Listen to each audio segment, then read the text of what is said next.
2016's Shin Godzilla, directed by Hideaki Anno and Shinji Higuchi. Shin Godzilla!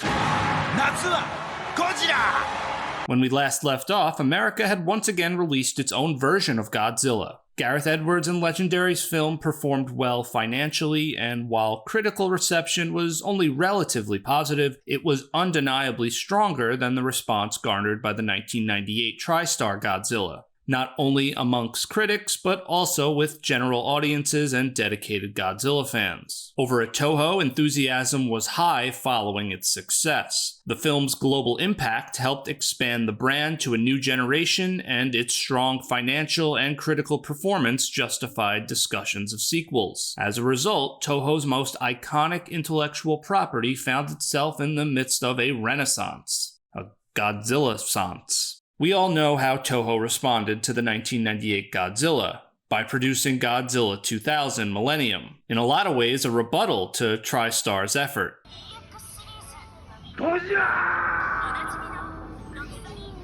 But with an American Godzilla now proving successful, how would Toho react this time? Toho's last Godzilla film, Godzilla Final Wars, was intended as a grand celebration of the franchise and a showcase of tokusatsu spectacle. However, for many it was a spectacular disappointment, leaning too heavily into the cheesier aspects of Godzilla.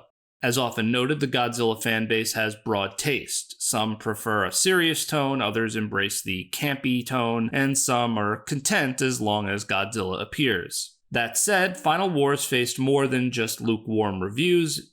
It failed at the box office, selling only 1 million tickets. It fell far short of GMK's nearly 2.5 million tickets just 3 years earlier, the peak of the Millennium era. With Final Wars, some fans saw it as Godzilla going out with a whimper. So this time, it was almost like Toho were the ones who had something to prove. They couldn't let another country's Godzilla outshine their own. Of course, from a financial standpoint, Toho was already winning. Their most famous IP was once again resurrected on a global scale, with the potential for greater profits than ever before. But creatively, you have to imagine that some at Toho were determined to remind the world that Godzilla was their monster. As it turns out, even before 2014's Godzilla hit theaters, Toho had already begun early discussions for a new Godzilla project. Now, if you don't care for the lead up to Shin Godzilla, please feel free to skip to the timestamp below where I begin breaking down the movie itself. Anyway, let's go back to January of 2013. That month, renowned animator and filmmaker Hideaki Anno was invited to dinner by Studio Ghibli co-founder Toshio Suzuki, who was dining with Toho executives that evening. During their conversation, Toho producer Minami Ichikawa proposed an intriguing idea: Anno directing a new Godzilla film. At the time, and even now, Anno is best known for creating Neon Genesis Evangelion, one of the most influential anime of all time, along with its subsequent films that expanded the Evangelion universe. In fact, it was one of those subsequent movies, Evangelion 3.0, that Anno just finished, and he needed to begin working on the final part of his Evangelion rebuild series, a titanic task. Plus, the man had fallen into a depression. He would later explain. At the time, I was still recovering from Eva 3.0, and right on the spot, flatly refused the offer. It's impossible. Even to begin work on the next Eva is impossible. He also expressed his reverence for the first Godzilla movie, and that was part of his rejection as well. I refused the offer since I didn't have confidence that I could exceed the first film or come close to equaling it. But I thought that if I were to come close, even a little, I would have to do the same thing as the first film. Ichikawa continued to try and convince Anno, drawing on his deep ties to tokusatsu, particularly his involvement in the 2012 exhibition, Hideaki Anno's Tokusatsu Museum, Craftsmanship of the Showa and Heisei eras in miniature. Ichikawa believed Anno was the right person to leave his mark on the Godzilla franchise and help shape the future of tokusatsu. Ichikawa framed the opportunity as a final creative responsibility for Anno. This resonated with him. I hear that monster movies have been treated as crude and bizarre works ever since the days when they were made, but Japanese tokusatsu works have been highly regarded overseas. I think that, even more than anime, Japan should first of all be proud of Godzilla. If Anno was going to do this, he needed 2 longtime collaborators. Shinji Higuchi and Katsuro Onoue. At the time, Shinji Higuchi was best known in the tokusatsu world for his impressive special effects work in Shusuke Kaneko's Gamera trilogy in the 1990s. However, his ties to Godzilla run deep. In 1984, he worked as an uncredited assistant in The Return of Godzilla, where one of his tasks was helping Kenpachiro Satsuma in and out of the Godzilla suit, an experience he later recalled with amusement in an interview with Nippon.com, joking that he had quote-unquote nearly killed Mr. Satsuma multiple times in the process.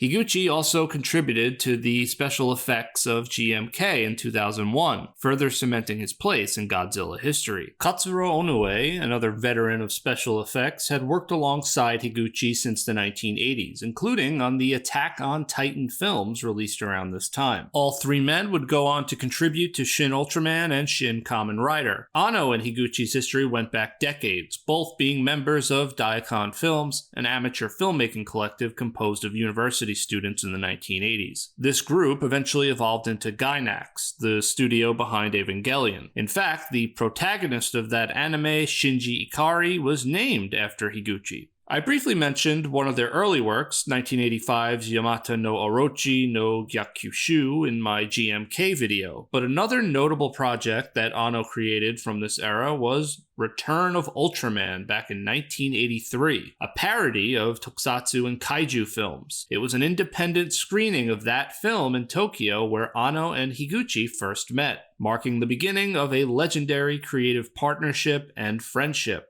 It would be Higuchi, along with other friends, who encouraged Ano to accept Toho's offer to direct the next Godzilla film. A few months later, Ano and Higuchi would agree to co-direct the project, with Ano writing the screenplay. This arrangement loosely mirrored the structure of the original Godzilla, where Ishirō Honda directed the human drama while Eiji Tsuburaya handled the special effects. Ano would say, "I was moved by Toho's sincerity and the enthusiasm of my ally, director Shinji Higuchi, and decided to take on the role of director in March of the same year. I decided to take on the project because I felt that it was not just a continuation of the past, but also a prayer for the revival of science fiction images, and that the wishes and ideas I put into the Special Effects Museum should be embodied in order to give back to the creators who came before me and to my past works, and that this would be the completion of my will and responsibility. I realized that I would not be able to continue if I did not incorporate a new work that is not Eva into myself, and so I decided to take on the project." In promotional interviews and other discussions, Ano expressed that Shin Godzilla served as a form of creative salvation, helping him recover from severe burnout and ultimately enabling him to complete the Evangelion Rebuild series. However, there was another key factor that piqued his interest in deciding to work on Godzilla, but I'll get to that later. All that being said, the project's fate hinged entirely on the box office success of Gareth Edwards' Godzilla. Toho needed proof that Godzilla was still a commercially viable product before giving the green light. Understanding this, Ano and Toho had a contingency plan. If this Godzilla film wasn't approved, the ideas and concepts for this project could still be repurposed for a different, non-Godzilla movie. In the summer of 2013, initial meetings set the foundation for the film's core vision. It was decided that the movie would primarily target an adult audience, with little concern for appealing to children. The creative direction would embrace a realistic, hard-edged, documentary-style approach. With much of Toho's old guard no longer in place, Ano encountered little resistance to his vision for Godzilla in these early stages. Before delving further into Ano's mindset, it's important to note that much of the insight into the film's production and Ano's creative process comes from a long and detailed interview featured in the 2016 book The Art of Shin Godzilla. Additionally, interviews with Shinji Higuchi and other key figures in the book provide further context on how the film took shape. In his interview, Ano revealed that he had long wanted to create a film focused on a national crisis. He cited his favorite director, Kihachi Okamoto's 1967 film Japan's Longest Day, as a significant influence for Shin Godzilla.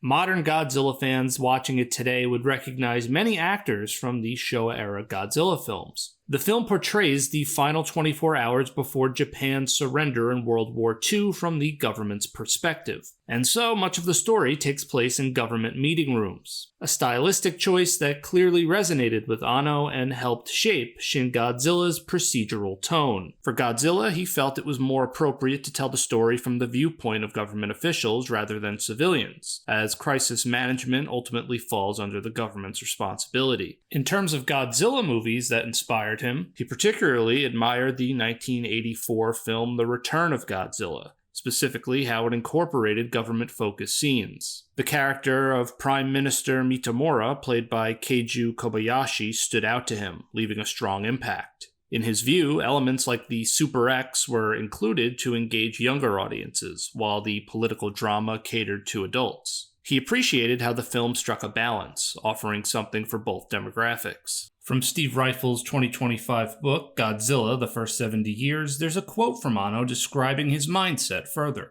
"If I could make the new Godzilla in a realistic way with political suspense in modern Japan, that would be the only new Godzilla film that might compete with the original Godzilla from a different angle. That would be a worthwhile challenge for me. That was my true starting point." However, recognizing the complexity of such a portrayal, he sought assistance from director Kenji Kamiyama, best known for his work on the Ghost in the Shell series. By early 2014, Anno was juggling multiple projects, leading to the involvement of external scriptwriters. As time went on, Anno started to review the screenplays being written alongside his original notes. A noticeable gap began to form between his vision and the evolving script. Toho pushed for a more character-driven narrative, introducing elements such as a protagonist whose father holds a high-ranking government position before being sidelined by death or some other cause. Other proposed additions included a parent-child dynamic, nuclear terrorism, a love story. All these conventional cinematic flourishes were meant to broaden the film's appeal. To Anno, these additions felt contrived, cluttering the narrative. What had started as a focused exploration of government response was gradually transforming into a movie that we've seen many times before. Anno would call producer Ichikawa and made it clear, if this was the direction they were taking, he would step down. Toho's producers would eventually relent on these ideas. However, two major rules remained in place. One, avoid any direct mention of neighboring countries' political situations. Two, do not reference the imperial family. With these restrictions in place, production resumed under Anno's direction, and he took full control back over writing the script. He was now invigorated with the idea of creating something entirely new rather than following old conventions of Japanese cinema. In the summer of 2014, Gareth Edwards' Godzilla would release, and with its healthy box office haul and relatively positive reaction, Toho would now give the official green light on this new Godzilla movie. The official announcement to the world took place in December of 2014. Toho would say this Godzilla would have no connection to any of the previous Japanese or American movies. Godzilla would be appearing for the first time in this movie's universe. One aspect of the kaiju concept that Anno finds compelling is exploring how the modern world would react to encountering something truly alien for the first time. There's a unique thrill in that. I get a similar feeling from watching zombie movies. No matter how many times the genre is revisited, I never tire of seeing the initial outbreak and how authorities scramble to respond. A Toho staffer would tell The Hollywood Reporter, "This is very good timing after the success of the American version this year. If not now, then when? The licensing contract we have with Legendary places no restrictions on us making domestic versions." When news of a new Godzilla project broke, author August Ragone shared it with his English-speaking audience on his blog. He would write that Toho had launched the Godzilla Conference, a group dedicated to promoting Godzilla, including the new film. Toho Vice President Satoshi Senda made the announcement, revealing that board members Minami Ichikawa and Taiju Ueda would play key roles. Ichikawa, who we talked about earlier, he was the one who approached Anno with this idea to begin with, he's been involved with Godzilla since all the way back in 1989's Godzilla vs. Biollante. And he produced 13 Assassins in 2010, one of the most entertaining films I think I've ever seen. For this new Godzilla movie, he would be appointed production manager while Ueda was named project leader. Ueda would say, With the success of the Hollywood version of Godzilla, we decided on a new domestic production. The screenplay is currently in development, and we plan to start shooting next summer. We cannot announce cast or staff selections at this time, and we're still deliberating whether to bring Godzilla to life via CGI or man in suit. The passionate voices of the fans clamored for a resurrection of the Japanese Godzilla. We will bring the monster back to Japan with the high quality we've given films like Takashi Yamazaki's Parasite. By bringing together our collective know-how, which we've been striving for over the last 12 years, we mustn't lose to Hollywood. There's that fiery competitive side I was talking about. I knew it. Ultimately, both Ichikawa and Ueda would be credited as producers along with multiple people in a produced-by-committee approach. The last time a Godzilla movie was produced by Toho, it was Shogo Tomiyama in charge of the production. So, whatever happened to him? Shortly after Final Wars, Tomiyama was appointed president of Toho Pictures, a position he held until 2010. In 2015, he released a book titled Managing Godzilla, offering a producer's perspective on the franchise. While I haven't read it myself, reviews suggest it includes anecdotes from staff and Tomiyama, such as his negotiations with the Japanese self-defense forces and their appearances in Godzilla films. Though I will say the book seems to have mixed reviews on Amazon Japan, it does feature rare photos from his time working under Tomoyuki Tanaka during the Heisei era and his tenure as executive producer in the Millennium era. According to a March 2024 Japan News article, Tomiyama later became chairman of the Japan Institute of the Moving Image. So basically, this would be the first time a Godzilla movie was being produced without Tomoyuki Tanaka or Shogo Tomiyama around. The Godzilla conference had another surprise: the announcement of the construction of a 39-foot fiberglass and concrete Godzilla head towering over Shinjuku's Kabukicho district. The head was completed on April 10th, 2015 and quickly became a landmark. Perched on the 8th floor terrace of the Toho Shinjuku building, the head stands 52 meters high, roughly the same height as the original Godzilla. Next to the Toho building, the newly opened Hotel Gracery Shinjuku featured Godzilla-themed rooms for guests. Every hour from 12 p.m. to 8 p.m. it roars with the Godzilla theme playing.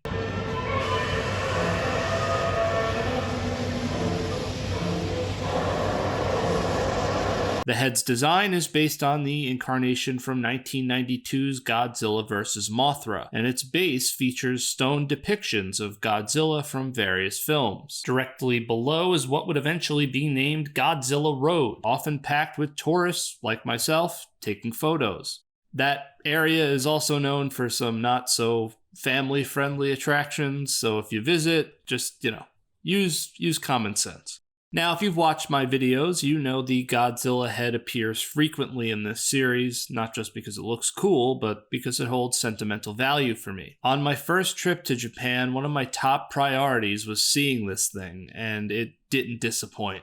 I took just an obnoxious amount of photos and videos of it. It struck me then, and it still does, as one of the coolest things out there. It might seem silly for a grown man to talk about an inanimate object like this, but I don't care. There's just nothing like it in the US, and I'll always associate it with my first visit to Tokyo, which ultimately led to me falling in love with Japan and subsequently spending a lot of time there. In order to see the giant Godzilla head up close, you have to go to Hotel Gracery Shinjuku. The Godzilla displays inside the hotel change slightly every few months. The first time I went up, I wasn't even a guest at the hotel and no one stopped me. But now I'm pretty sure access is restricted to hotel guests only. Eventually, I was able to stay in one of the Godzilla view rooms, which offers a perfect window view of Godzilla, and they give you a little Godzilla bag as well. There's also the Godzilla room, which is, look at it. It's just packed with memorabilia and a bunch of cool looking crap. I have never stayed there, but maybe one day I'll splurge money on it, but it is outrageously expensive, and it's something you need to obviously book far in advance. In July of 2015, co-director Higuchi revealed in an Associated Press interview that Anno had completed the script and filming would begin that September. Casting calls went out and reports surfaced of film sets appearing across Japan. Locations like Kamata Station in Ota, Tokyo, and Utsunomiya in Tochigi Prefecture hosted large-scale shoots with extras, presumably fleeing Godzilla. The casting call also revealed the working title, Shin Godzilla, and at the time, most assumed that was temporary. However, later that year, Toho confirmed Shin Godzilla or Shin Godzilla would be the official title. Toho's producers explained that the Shin in Shin Godzilla was chosen for its multiple interpretations. The official title being written in katakana rather than kanji allowed for fans to choose from various kanji that share the Shin reading but have different meanings. While on the topic of the name, in 2012, an NHK documentary aired titled Ino-san no Trunk,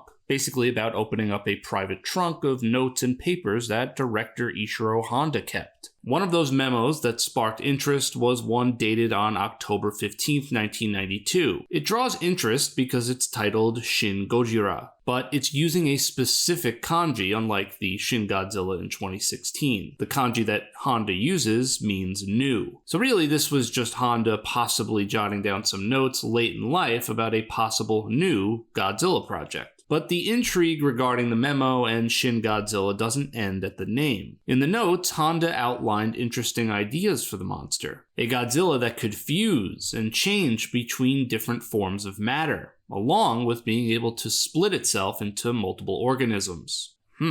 Despite this memo being a somewhat prophetic curiosity, it should be said that Anno's version was developed independently. For a Japanese production, this was a large-scale film, with over 300 cast members and 1,000 crew members forming 4 production units. While Anno was working with many of the cast for the first time, he gained confidence in their performances during table readings. The Japanese actor and Godzilla fan Shiro Sano, who we've discussed before, has appeared in several Godzilla films, but while attending a Godzilla exhibition at the Hokkaido Museum of Modern Art, he told a humorous story about how he apparently cleared his schedule in anticipation of a casting call for Shin Godzilla, only for that call never to come, drawing laughter from the audience. Production began with a budget of 900 million yen, later increasing to 1.3 billion yen, as Anno recognized that additional funds were needed to fully realize his vision and even offered to secure funding through his own studio. But Toho opted to finance the film independently. Japanese studios typically rely on production committees to fund major films. These committees include stakeholders such as TV networks, advertisers, publishers, and merchandise manufacturers, allowing financial risk to be distributed among multiple entities. But Shin Godzilla was a rare exception. Toho took on the full financial burden itself. As for Cinebazaar, a co-producer on the film, my understanding is that they were not directly involved in funding, but instead assisted with casting and logistical support for filming inside Japan. Before production, a Shinto ceremony called Kigansai was held. These are often held before film and TV productions in Japan to pray for safety, success, or just respect for the location. In one or two of my past videos, I've mentioned these pre-filming ceremonies, but I only recently learned that they're actually pretty common across various fields in Japan, including production teams, businesses, construction projects, and sports teams. So it's likely that every Godzilla movie has probably had one of these ceremonies held before production. In one of the first initial meetings with the entire crew, Anno would give a speech basically praising the original Godzilla, mentioning Eiji Tsuburaya by name, and saying that they will attempt to make their own unique, interesting, and, as Higuchi would chime in, cool Godzilla movie. According to the book, The Art of Shin Godzilla, principal photography technically began in May of 2015, though other sources cite September. The May start date is most likely referencing the shots they tried to get in Hokkaido during the Japan Self-Defense Force exercises. Unfortunately, the footage was rendered unusable due to bad weather. Major scenes and most of the filming with the cast were completed by November 2015, though additional shooting continued into 2016. When talking about the production and pre-production of Shin Godzilla, one aspect that was consistently emphasized by Anno and Higuchi was the pivotal role of pre-visualization, or previs. While previs is commonly used for CGI-heavy sequences, as we saw in 2014's Godzilla, Shin Godzilla took it a step further, utilizing it as a core planning tool for nearly the entire film. It also provided Anno with a more effective way to convey his vision to the team, ensuring they used it as their primary reference throughout production. In some ways, it took the place of the more traditional style of using storyboards, though those were still created. In November of 2015, Toho screened what author August Ragone described as a promo reel for Shin Godzilla at the annual American Film Market in California. At this early stage, the film was marketed internationally as Godzilla Resurgence. Promotional artwork featuring Godzilla's footprint was released online, and Toho announced that this Godzilla would be taller than Legendary's, making it the biggest Godzilla ever on screen. The pettiness of ensuring their Godzilla was bigger is hilarious. I love it. Though, as we'll see, that would not be the case for long. For hardcore Godzilla fans, one question loomed. How would this new Godzilla be brought to life? The 2014 American Godzilla relied on cutting-edge CGI, but would the Japanese filmmakers continue the iconic suitmation tradition that defined Godzilla for decades? Higuchi initially kept all options on the table: puppets, animatronics, CGI, but later confirmed that Godzilla would be realized through a hybrid approach, seamlessly integrating practical effects and miniatures with digital techniques, much like the Titans in his Attack on Titan live-action films. Higuchi and Anno emphasized this fusion of analog and digital filmmaking as essential to the evolution of tokusatsu. But despite practical effects being utilized in some areas, Shin Godzilla ultimately did not use suitmation for Godzilla itself, marking this as the first Toho Godzilla film where the monster was primarily portrayed with CGI. Toho had a major challenge on its hands. A new Godzilla movie would generate excitement, but expectations varied. Many hardcore fans wanted the classic suitmation and practical effects, while modern audiences were more accustomed to CGI-heavy blockbusters. To succeed, Toho needed to broaden the film's appeal beyond the die-hard fans, avoiding another Final Wars situation. In the lead-up to the film, capitalizing on Anno's involvement, Toho played a April Fool's prank, announcing Godzilla vs. Evangelion, complete with promotional artwork. While a feature-length film never happened, the crossover spawned some amazing merchandise, including the Ray Zillion and Godzilla Eva designs. From May to mid-June, Jimbocho Theater hosted screenings of all Toho Godzilla films, including the legendary 2014 movie, under the banner Shin Godzilla Movie Total Attack. Meanwhile, a Crayon Shin-Chan Godzilla crossover episode aired 1 week before the movie's release, and the episode ended in typical Shin-Chan style. Starflyer Airlines featured a special Shin Godzilla plane, and Godzilla was even hired as an airport employee for the day. On December 10th, 2015, Onoe tweeted a teaser poster, which revealed a July 29th, 2016 release date. It wouldn't be long after that teasers and full-length trailers would drop, revealing this new-look Godzilla to the world. It was unmistakably Godzilla, doing all the Godzilla things, yet something felt off. The almost undead aesthetic made Godzilla look weak, as if it was decaying. It was strange to many Godzilla fans, to say the least. A certain skepticism and downright negativity about this film crept into the online discourse. August Ragone would write on his blog, "This will probably be the most divisive Godzilla design since Patrick Tatopoulos' Deviation for the 1998 Roland Emmerich debacle." Couple that sentiment with the film's heavy emphasis on bureaucratic maneuvering, and it was clear this unorthodox take on Godzilla would either be hailed as a masterpiece or condemned as a disaster. Would Anno and Higuchi meet the same fate as Emmerich and Devlin? Let's find out. The first Toho-produced Godzilla film in 12 years begins not with one, but two Toho logos, the modern one and an older one used back in the Showa and Heisei era. While this is going on, we hear Godzilla's footsteps. The sounds taken directly from the 1954 movie. After one more film production screen for Toho, we get Shin Godzilla, or Shin Godzilla. And once again, the roar and really the opening audio itself is ripped entirely from the first movie. When a Godzilla movie begins with the same style as the 1954 classic, it's not just nostalgia bait. It's a quick way of signaling to the audience that the tone will be an earnest one. And much like the original, this film begins out on the water, this time in Tokyo Bay. We're following the Japanese Coast Guard as they're called to investigate a ship that is floating adrift offshore Haneda. The ship is named the Glory Maru. This name is a reference to the Eiko Maru, which was the Japanese ship destroyed by Godzilla in the first film. Eiko can be translated to glory in English, so Glory Maru.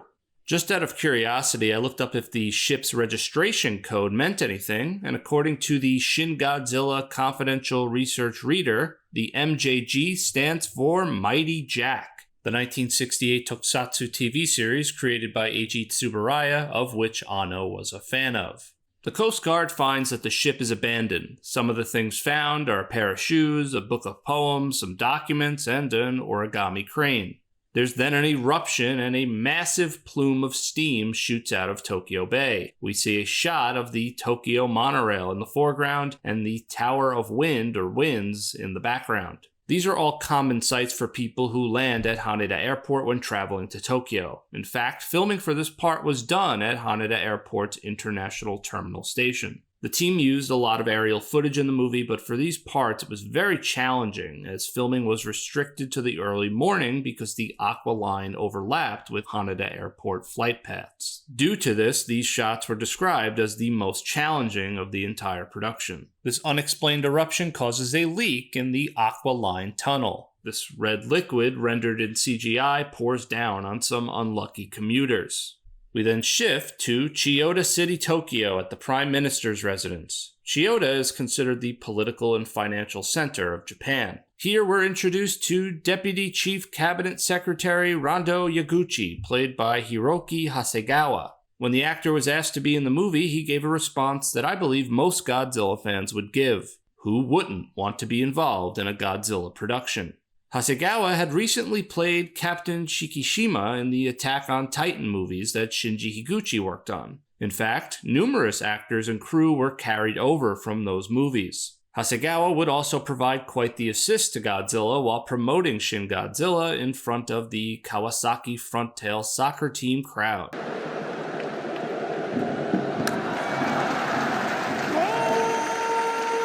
Yaguchi serves as the nominal protagonist of Shin Godzilla, though the term feels almost inadequate, as the film doesn't use a traditional character-centric narrative. Some might argue that none of the individuals in the story function as true characters in the conventional sense. With its sprawling cast, numerous official titles, and an endless succession of bureaucratic meetings, the film prioritizes the collective response to the crisis over personal narratives. Any human drama that does surface remains firmly in the background, secondary to the meticulous depiction of crisis management. If one word could encapsulate Shin Godzilla, procedural would be the most fitting. Hasegawa was well aware that young politicians are a rarity in Japan, largely due to the nation's seniority-based political culture, making it difficult to find real-life figures to model his performance on. Instead, he immersed himself in the study of politics, ensuring he could authentically portray this role as best possible. The character of Yaguchi is supposed to represent an independent thinker, standing out in a culture that's often steeped in group mentality. Anno even paid close attention to the details of Yaguchi's office. The framed calligraphy on the wall reads "Indomitable Spirit," a fitting reflection of Yaguchi's character. Additionally, the model train featured in the office hints at Yaguchi's hobby, a subtle detail that Anno included to give insight into his personality. Because after all, you can tell a lot about a man by his hobbies. I swear to God, I'm throwing all this shit right in the garbage. It's my hobby, Janice. Why you gotta belittle it? Throughout the movie, Yaguchi is accompanied by his colleague Shimura, played by Kengo Kora. The The two enter the Crisis Management Center located in the basement of the Prime Minister's office to attend a meeting as they await said Prime Minister. They discuss the potential cause of the Tokyo Bay incident when helicopter footage is shown. Evacuations are issued to areas around the coast, as some speculate it might be an underwater volcanic eruption or a hydrothermal vent. The parts showing smartphone footage and characters using smartphones may get overlooked, but I remember liking that because it establishes the modern-day setting right from the get-go. Remember, we hadn't had a Japanese Godzilla movie set in modern-day Japan since the early 2000s, before smartphones and social media were widely used. We were now seeing how the digital age would react to a Godzilla attack in Japan. The lady we see from this iPhone footage is famous former idol and actress Atsuko Maeda. Maeda would mention in behind-the-scenes footage that there are many more famous people cast throughout the film, and she's right. I won't touch on all of them, but I'll point out some along the way. The footage shot from Maeda's phone was deemed better than what the crew shot. Throughout the production, the team ended up relying on the iPhone camera far more than anticipated. In fact, Anno had been filming with an iPhone and didn't even realize it could shoot in 4K. Early on, there were even discussions about taking the film in a mockumentary direction. No, we're not gonna fucking do Stonehenge! Using iPhones to shoot reenactment-style scenes. This was when Toho was reluctant to provide a budget large enough to meet Anno's vision, prompting him to explore what could be achieved with the limited funds available. As already mentioned, Toho would increase the budget to the minimum amount Anno had requested.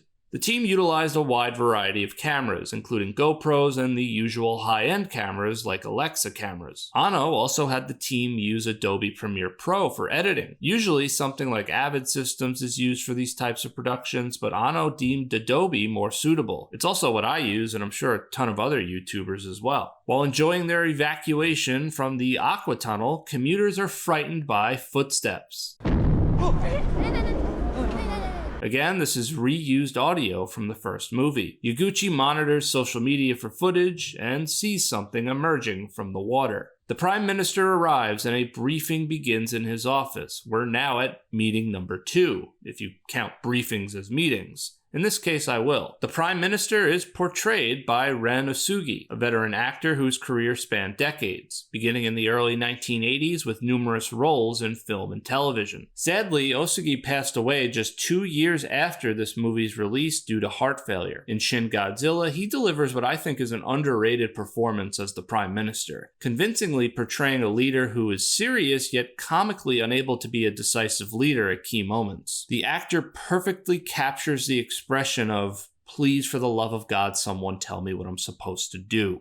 As they did with Yaguchi, the production team incorporated authentic details into the Prime Minister's office and other politicians' spaces as well, even showcasing their prefectures of origin. For example, the Prime Minister's office reflects Akita Prefecture, featuring regional decor, including a depiction of the renowned Kanto Festival. While granted access to government offices for reference, the team was prohibited from taking photos or sketching anything, so they had to rely instead on step counting for dimensions and their own memory. They even arranged for art pieces to be replicated or brought in, with some requiring security supervision while on set, such as the Mount Fuji artwork we see here. The construction of various sets for Shin Godzilla took place across multiple locations at Toho Studios and other sites like Meisei University, as permits for filming in areas around Tokyo had become considerably more difficult due to security concerns. One of the first suggestions as to what is causing this calamity is a deep-sea nuclear submeltdown. But this is shot down by Defense Minister Hanamori, saying Tokyo Bay is too shallow for submarines to operate. Hanamori is played by Yo Kimiko. She's a distinguished actress who's been in many films and has won many awards. I personally recognize her from the movie Departures, a 2008 movie about a musician who becomes a Japanese mortician. I highly recommend it. Yo is also in the 2023 Netflix show Sanctuary, where the world of professional sumo takes center stage. According to the book Godzilla 365 Days, her character in Shin Godzilla is believed to be inspired by Yuriko Koike, who served as Japan's Minister of Defense in 2007 and is currently, as I make this video, the governor of Tokyo. Having listened to the other officials' speculations, Yaguchi finally interrupts. ネットにはそれを裏付ける動画も存在します。The officials don't take Yaguchi's opinion seriously, and the chief cabinet secretary, Azuma, played by actor Akira Emoto, asks the prime minister if they can have a cabinet meeting. We've talked about Emoto before. Did you forget about him? A long time ago, back in 1994's Godzilla vs. Space Godzilla. Yep, it's him, Major Akira Yuki, who in that movie tried to take down Godzilla all by himself. I don't think he'd be doing that in this film. In between meetings, Yaguchi is warned and reprimanded by the special aide to the Prime Minister, Akasaka, played by Yutaka Takenouchi. Worthy of noting that Takenouchi would also end up appearing in Shin Ultraman and Shin Kamen Rider as well. Akasaka is portrayed as analytical and acts as sort of a mentor to Yaguchi throughout the movie, despite the two clashing at times. Here, he wants Yaguchi to basically shut the hell up with his ridiculous theory and toe the line.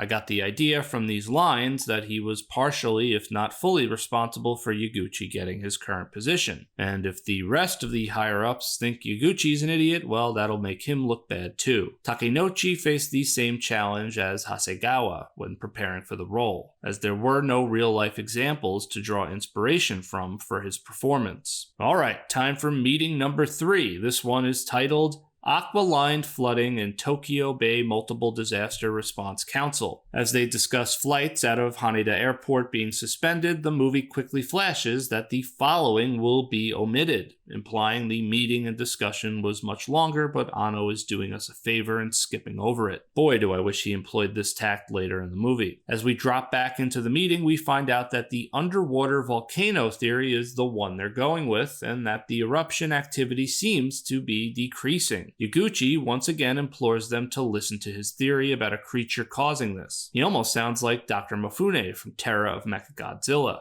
Yaguchi is once again slapped down. Maybe Yaguchi will be tackled to the ground next. I also love that the Prime Minister is embarrassed that such an idea will actually be kept in the records. Don't make a mockery of it, he says. The chain of events that follows would ultimately turn the entire system into a mockery. We see a giant appendage emerge from the water. Oh my god, it looks like a huge Pecker! The officials are told to turn the TV on, where they're left stunned. It's immediately recognized as a giant tail. Chief Cabinet Secretary Azuma calls for the meeting to be adjourned so the ministers can have another meeting. But this one will be in the Prime Minister's office. I remember thinking at the time, alright, looks like Godzilla's going to appear right away. This is great. The reveal of Godzilla's tail emerging, it felt reminiscent of a similar moment in 1964's Mothra vs. Godzilla. Well, as we'd find out, it wouldn't be quite as straightforward as that. Though what is interesting is that Anno decided to use the first Godzilla movie as a baseline in terms of when Godzilla arrives and how much screen time it would have. Alright, so what's going on at meeting number 5? Well, we find out that the officials will now be referring to the creature as giant unidentified life form, while frantically trying to assemble a team of scientists to determine what they're dealing with. This term was given to Anno by self-defense officials when he asked them what they would call a creature like this in a similar scenario. Anno spoke with many officials in the military for research. Hiroshi Iwaya was the liaison between the Japanese self-defense force and the production team. He would hold meetings with the military to discuss questions like how would the military realistically respond to this type of event and what weapons would be authorized. The military's assistance, of course, had some strings attached. Like, for example, the military would have say over approving certain shots. The government's response is bogged down by bureaucratic inertia, as debates over legal, ethical, and economic concerns take precedence, all while a giant creature looms ominously in Tokyo Bay. Yaguchi, growing increasingly frustrated, attempts to take charge, but the scene turns comical when the officials are left clueless as to who's supposed to follow Yaguchi's orders. You have a room full of people all ready to follow procedure, but no one willing to set a course. Reports come in that the creature is on the move, now entering the river-passing Haneda Airport. But there's no time for that. The scientists have arrived. Time for meeting number 6. The emergency academic conference on giant unidentified creature begins, and it's quite the spectacle. Absolutely riveting.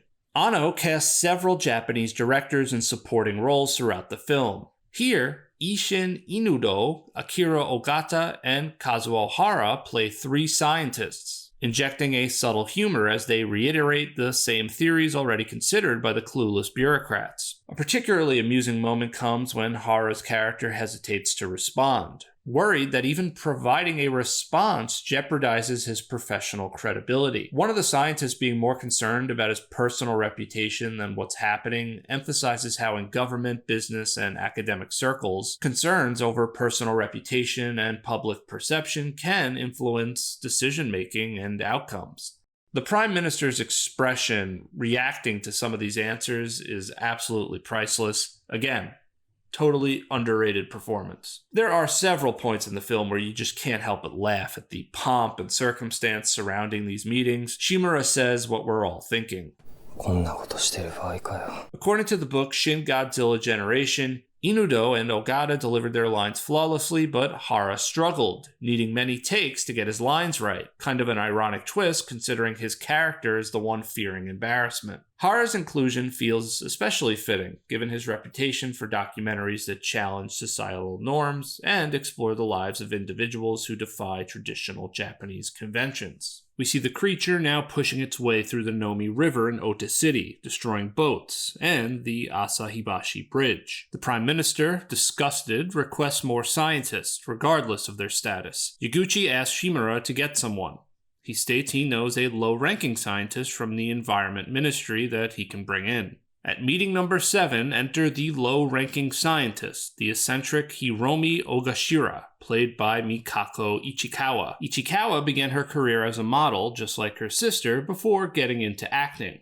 Judging by the abundance of fan art inspired by her role in this film, it's clear her character made quite the strong impact. I recently watched Ichikawa's hilarious performance in the Japanese drama The Hot Spot, and she's one of my favorite Japanese actresses along with Sakura Ando and Masami Nagasawa. And yes, all three have been in Godzilla movies. In Shin Godzilla, her character, Ogashira's reserved, lone wolf demeanor, combined with Ichikawa's striking and distinctive appearance, contributed significantly to her appeal. Higuchi was deeply involved in the casting process, reportedly prioritizing actors with unique looks, and Ichikawa is a great example of this. From watching the outtakes, it seems that she had a case of the giggles throughout the production, which, let's be honest, it just makes her that much more likable. Ogashira reviews footage of the creature passing by the Haneda Peace Torii, a gate that has an interesting story attached to it. It once stood near the original Anamori Inari Shrine before Haneda Airport expanded. While the shrine was relocated, attempts to move the torii led to a series of mysterious mishaps at the airbase, fueling beliefs that it was cursed. It wasn't until 2000 that the torii was finally moved to its current location. The appearance of this cursed gate as the creature enters Japan feels fitting. Torii traditionally symbolize gateways to the sacred, but a cursed torii might suggest a passage to something far more sinister. The footage also provides us with the date of when this movie is taking place, November 3rd, which is the day that Godzilla released nationwide in Japan back in 1954, and is now recognized and celebrated by fans as Godzilla Day. There's a more ominous thing that can be read from this date as well that I'll get to later. Ogashira identifies gills and legs on the creature, raising the critical question which Yaguchi asks: can it come on land?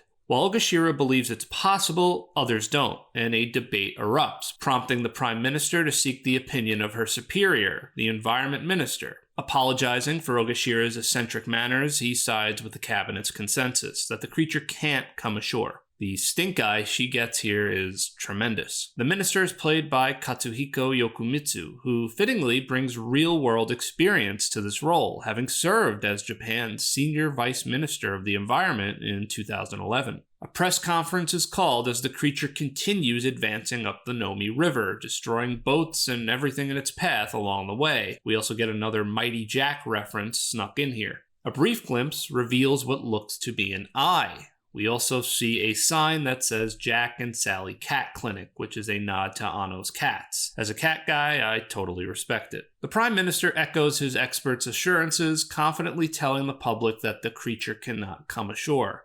In a moment of pure comedic timing, he learns he was wrong.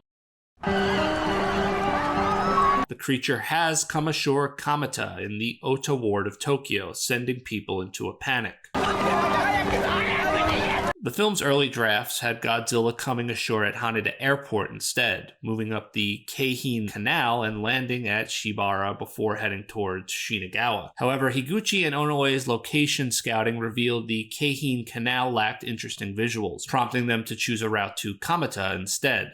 In terms of the overall film, Onoue would say they had gone to over 200 locations in total, sometimes tracing Godzilla's eventual path by bicycle. Anno would even utilize Google Street View at times to scout interesting-looking places. In honor of Shin Godzilla, multiple bathhouses in Kamata would join the promotional campaign. Some onsen decorated their walls with Godzilla imagery and posters, one even getting a painting commissioned, while the local tourist center created a map tracing Godzilla's route in the movie. This is also the first time we're seeing the creature's face, and I'll be honest, when I saw a screenshot of the movie leak online, and I saw this visual, I thought this was a Photoshop or a meme someone made. There's no way that's Godzilla. It just looked so bizarre, like something out of a Sesame Street episode gone wrong. And as someone who really wasn't that interested in seeing this movie, or really, to be honest, caring about it, instead of what it did for a lot of people, which has probably turned a lot of people off or pissed off a lot of Godzilla fans, for me, I was like, I kind of have to see what this is about now. Like, what the hell did this guy do to Godzilla? Like, is this really Godzilla? Well, it is Godzilla, specifically Shin Godzilla, or Shin Gojira's second form, given the unofficial nickname Kamata-kun after the place it came ashore. Perhaps the only thing resembling what Godzilla fans traditionally know as the creature are the dorsal fins, with a head resembling an eel shark and stumpy, underdeveloped arms. The creature propels itself forward using its powerful hind legs, though there does exist concept art showing the creature crawling like an alligator, so I guess that was considered at first. According to Anno, this form's design was mainly inspired by its surroundings. Tokyo Bay is really shallow.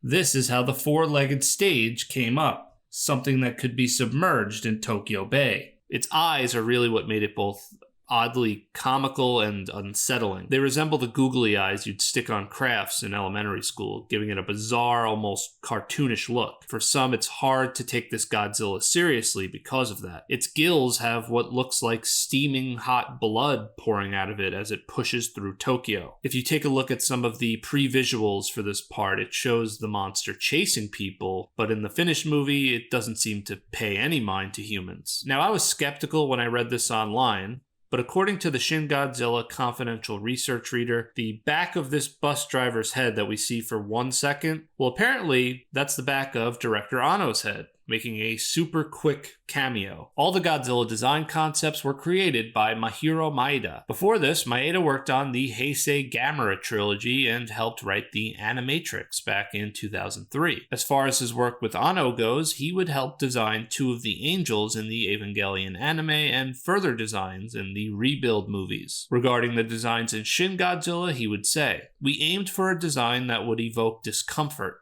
a creature that looked off balance, as though its body was barely holding together. Rather than giving it typical predator eyes, we opted for a vacant, almost doll-like stare, which adds to its eeriness. We focused on creating something that felt wrong from a biological perspective. The idea was to make viewers feel uneasy just by looking at it. For example, we added textures and deformities to its body that aren't symmetrical or natural, which gives the impression that something is off." While these first two forms are clearly created using CGI, before that, significant effort went into constructing detailed models and textures, which were later digitized to give the CGI a more realistic appearance. For the first form, we only see the tail, leaving the rest up to the imagination and sparking some creative fan art online. Though there is initial concept art that shows the creature sort of looking like a tadpole. Takayuki Takaya, one of Japan's top figure sculptors, crafted three-dimensional maquettes based on Maeda's designs. He collaborated closely with Anno, who provided him with significant creative freedom while also offering feedback and requesting adjustments. The guiding concept appeared to be the word grotesque, as Anno wanted a Godzilla that didn't look too familiar or animal-like, something that felt otherworldly and beyond the natural realm. The only detail Takia was specifically asked to include were dorsal fins. The creature's landfall and the panic that ensues is enhanced by the incredible soundtrack. This is the first scene with any sort of music. Persecution of the Masses. The movie score was composed by Shiro Sagisu. In 2015, Anno invited the composer out to dinner to discuss the project, and due to their shared understanding of his vision, he agreed to join the team. With a long and accomplished career as a film composer, Sagisu has created soundtracks for numerous anime and films, including the popular anime Bleach, Anno's Nadia, The Secret of Blue Water, and, most famously, Neon Genesis Evangelion. For this project, he was tasked with creating a diverse range of original pieces, without knowing the specific details of the story. Anno emphasized the importance of ensuring that the music didn't overpower or overshadow the visuals, but instead served to enhance and complement each scene. Sagisu composed the music with minimal direction from Anno, citing a unique synergy with the director. Anno noted that some of the composer's pieces fit scenes so perfectly they required no editing. Interestingly, the musician has deep ties to the tokusatsu genre. His father, Tomio Sagisu, founded the production company P Productions, known for anime and tokusatsu works. And before that, he worked under Eiji Tsuburaya in Toho's special effects division. The Prime Minister is justifiably embarrassed. He just got shown to be completely clueless on live television. The government's lack of any kind of response and giving out the wrong information is now leading to damage, panic, and a potential loss of life. The snowballing of this crisis has truly begun. The blue uniform he and other cabinet members break out is something Japanese audiences will undoubtedly recognize. It became common for Japanese politicians during times of crisis to abandon their suit and ties and sport these jackets that you would usually see on janitors or people working in the elements. Still, this type of uniform would become much more well known in 2011. On March 11, 2011, a massive 9.0 earthquake hit off the coast of northeastern Japan near Tohoku, one of the strongest earthquakes ever recorded. It knocked the earth 6.5 inches off its axis. It moved parts of Japan closer to America. Consequently, it triggered a huge tsunami with waves as high as 130 feet. Causing devastating damage to coastal areas. The disaster left thousands of people dead, thousands injured, and displaced tens of thousands more. Entire towns were wiped out, and essential infrastructure like roads, railways, and power grids destroyed. On top of that, the tsunami caused a major crisis at the Fukushima Daiichi nuclear power plant, leading to reactor meltdowns and radiation leaks, which forced evacuations and raised the situation to one of global importance. As the days went on, heartbreaking stories began coming in. One of the most tragic stories is of Okawa Elementary School in Ishinomaki City in Miyagi Prefecture. Of the 108 students at the elementary school, 74 died, along with 10 of the 11 teachers. The lack of proper disaster preparedness and delayed decision-making from leadership are two main reasons cited by people familiar with the tragedy. Teachers, uncertain about the safest evacuation route due to vague instructions in their education plan manual, initially decided to gather the students in the schoolyard instead of heading to higher ground right away. Some students tried to evacuate up a nearby hill, but were stopped out of concern for a potential landslide. Although a school bus was available, the driver wouldn't leave without clear instructions. Even parents who arrived to take their children home were convinced by the staff to stay, believing the schoolyard was the safest option. There was clear confusion on what the right course of action should be. More than 40 minutes after the earthquake happened, the students and staff finally began evacuating, but towards a road at lower elevation. Tragically, it would be around this time that the tsunami reached them. Confused, younger kids would see older kids running in the opposite direction as the water started to approach. Many were swept away, and only a few survived by turning back toward the hillside at the last moment. How could this happen? Naomi Hiratsuko wants to know. Why did they wait? The hill is right there. Why, she demanded, were the children not protected? At the time, she said one school official told them it was their destiny. That so enraged parents of the dead children they did something not often seen in Japan. They shouted at school officials. In this video of one heated meeting shot by a parent, this man slammed a shoe on the table. "That's all that's left of my daughter," he said. The only teacher to survive the tsunami, there, on the left, hung his head in shame. Stories like this prompted outrage and a nationwide reassessment of crisis procedures. In Steve Ryfle's book, he quotes Harvard historian Theodore Bester describing the Japanese government's response to 3/11 as quote-unquote bumbling, inept, and paralyzed. I mentioned before that there was another reason that sparked Anno to accept this project. Well, this is it. The director visited several disaster-stricken areas from the March 11th tragedy, and his emotional response to the devastation became a profound source of inspiration for Shin Godzilla. If Japan's Longest Day influenced the film's government-centered focus, it was through conversations during these trips with a government official he was acquainted with, which directly led him to make the movie about crisis management. Earlier, I mentioned a more ominous potential meaning to the November 3rd date used for this movie's setting. That being that November 3rd flipped is March 11th, the date of this disaster. Now, I'm not saying Anno did that on purpose or was aware of that, but either way, it's a freaky coincidence that disaster and the release of Godzilla, the anniversary of Godzilla, share those numbers. Anno grappled with the challenge of crafting an entertaining film around such a deeply traumatic subject, particularly with this disaster being such a fresh wound. This struggle parallels the dilemma faced by Gareth Edwards, as discussed in my previous video. However, Anno's position as a native Japanese filmmaker may have granted him a certain cultural latitude. His exploration of these themes was perhaps less likely to be met with the same scrutiny or resistance that a non-Japanese director might have faced when drawing from such a recent national trauma.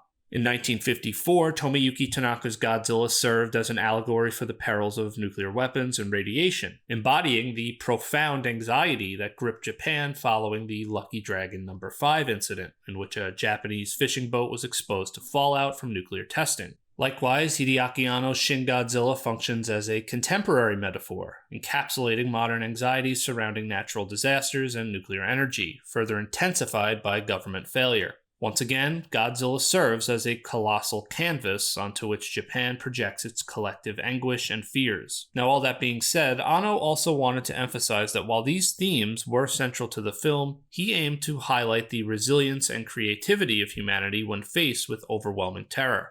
In an interview with Vulture.com, Higuchi would say, "Fukushima meltdown and the Tohoku earthquake are the sort of natural disasters that we haven't seen in several hundred years. In a way, those disasters are the kaiju of our day." The Prime Minister and Cabinet formed the Emergency Disaster Control Center in meeting number 8. We then get some not-so-subtle dialogue that really hammers home the point this movie is getting at. Evacuations continue in parts of Tokyo as the creature slowly makes its way towards Shinagawa. In one of the select scenes that used miniatures, we see Godzilla smash through a small house. A polystyrene dummy head mounted on a small vehicle was driven into the miniature to create the effect. Coordination efforts are split between the national government, based around the National Diet Building in Chiyoda Ward, and the local Tokyo government, operating from the Tokyo Metropolitan Government Building in Shinjuku. Interestingly, that same building appeared in Godzilla vs. King Ghidorah during Godzilla's battle with Mecha King Ghidorah. Since 2024, the building has been used for nightly light shows, and as of 2025, it holds the Guinness World Record for the largest architectural projection map display.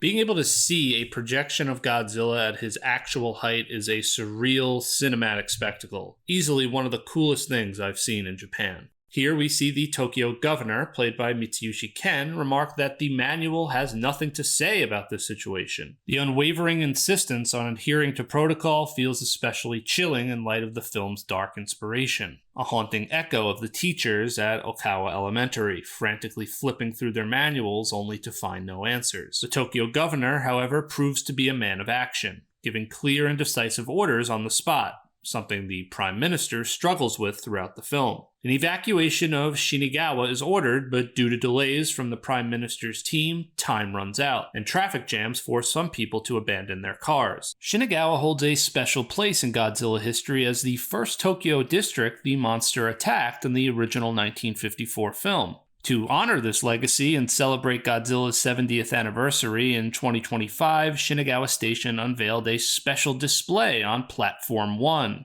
featuring artwork by kaiju designer Shinji Nishikawa. The station also highlights its historical significance, with a tile that reads "Birthplace of the Railway since 1885", alongside imagery that resembles Godzilla, blending its role in both transportation history and pop culture.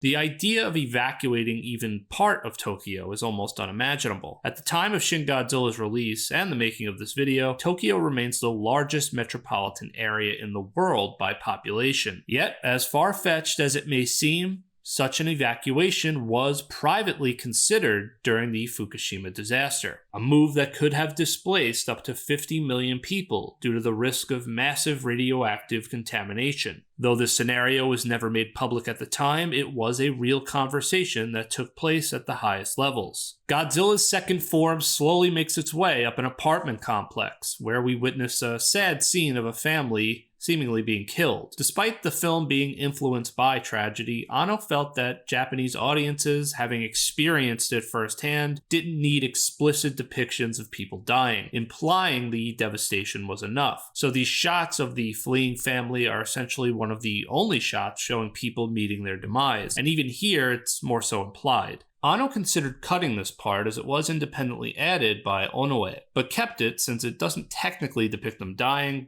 though I think it's safe to say they probably met their maker here. What I was surprised to learn was that this wasn't a life-size set the family was in, measuring approximately 2.5 by 1.5 meters. The family was completely filmed in blue screen and then digitally added afterwards. The film's special effects production designer, tokusatsu veteran Toshio Miike, known for his work on Godzilla, Ultraman, and Gamera, had a markedly different experience with Shin Godzilla. Unlike past projects, the film's heavy reliance on CGI reduced the need for large-scale miniature cityscapes. However, this lighter workload allowed Miike's team to focus on intricate details, such as the apartment model. Additionally, the team filmed practical elements: water, foam, smoke, explosions, fire, all against a blue screen for compositing. Tokyo's governor requests that the national government use the Japan Self-Defense Forces to eliminate this giant tadpole from hell that's destroying his city. Unfortunately, the governor's decisiveness doesn't seem to rub off on the national government, which gets bogged down in debates over whether it's even legal for Japan to deploy its military in this situation. So,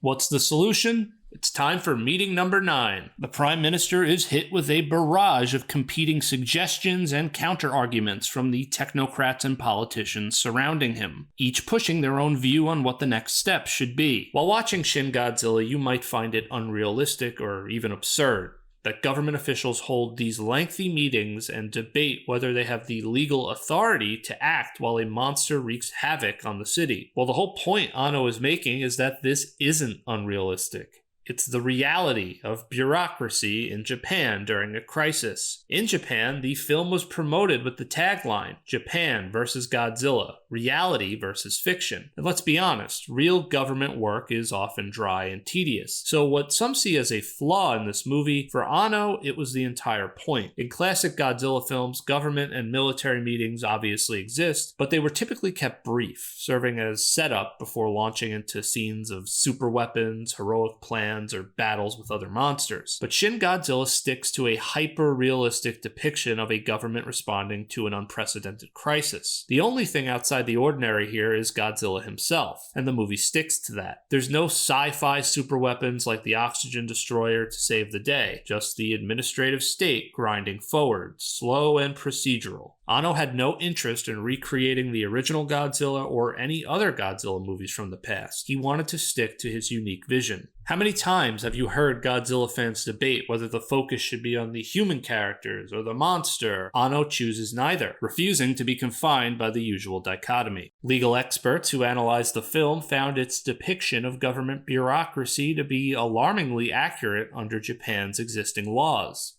which is a credit to Anno and his team's dedicated research to make the government response as authentic as possible on screen. According to the book, the Shin Godzilla confidential research reader, lawyer Yoshikazu Tagami, noted that the government's actions early in the film adhered strictly to the current legal framework. In fact, Japan's prime minister at the time of this video, Shigeru Ishiba, has addressed this scenario before. Incidentally, he also once dressed up as Majin Buu, but that's beside the point. In 2007, while serving as the Minister of Defense, he commented during a news conference regarding UFOs that if Godzilla were to attack Japan, the military would be deployed in a disaster relief role rather than for combat. On his blog in 2016, Ishiba said, "I couldn't understand why the SDF was deployed to defend against Godzilla's attack." He argued that under Japan's constitution, the self-defense forces could not legally be mobilized against Godzilla, as the creature would be classified more as a natural disaster than a military threat.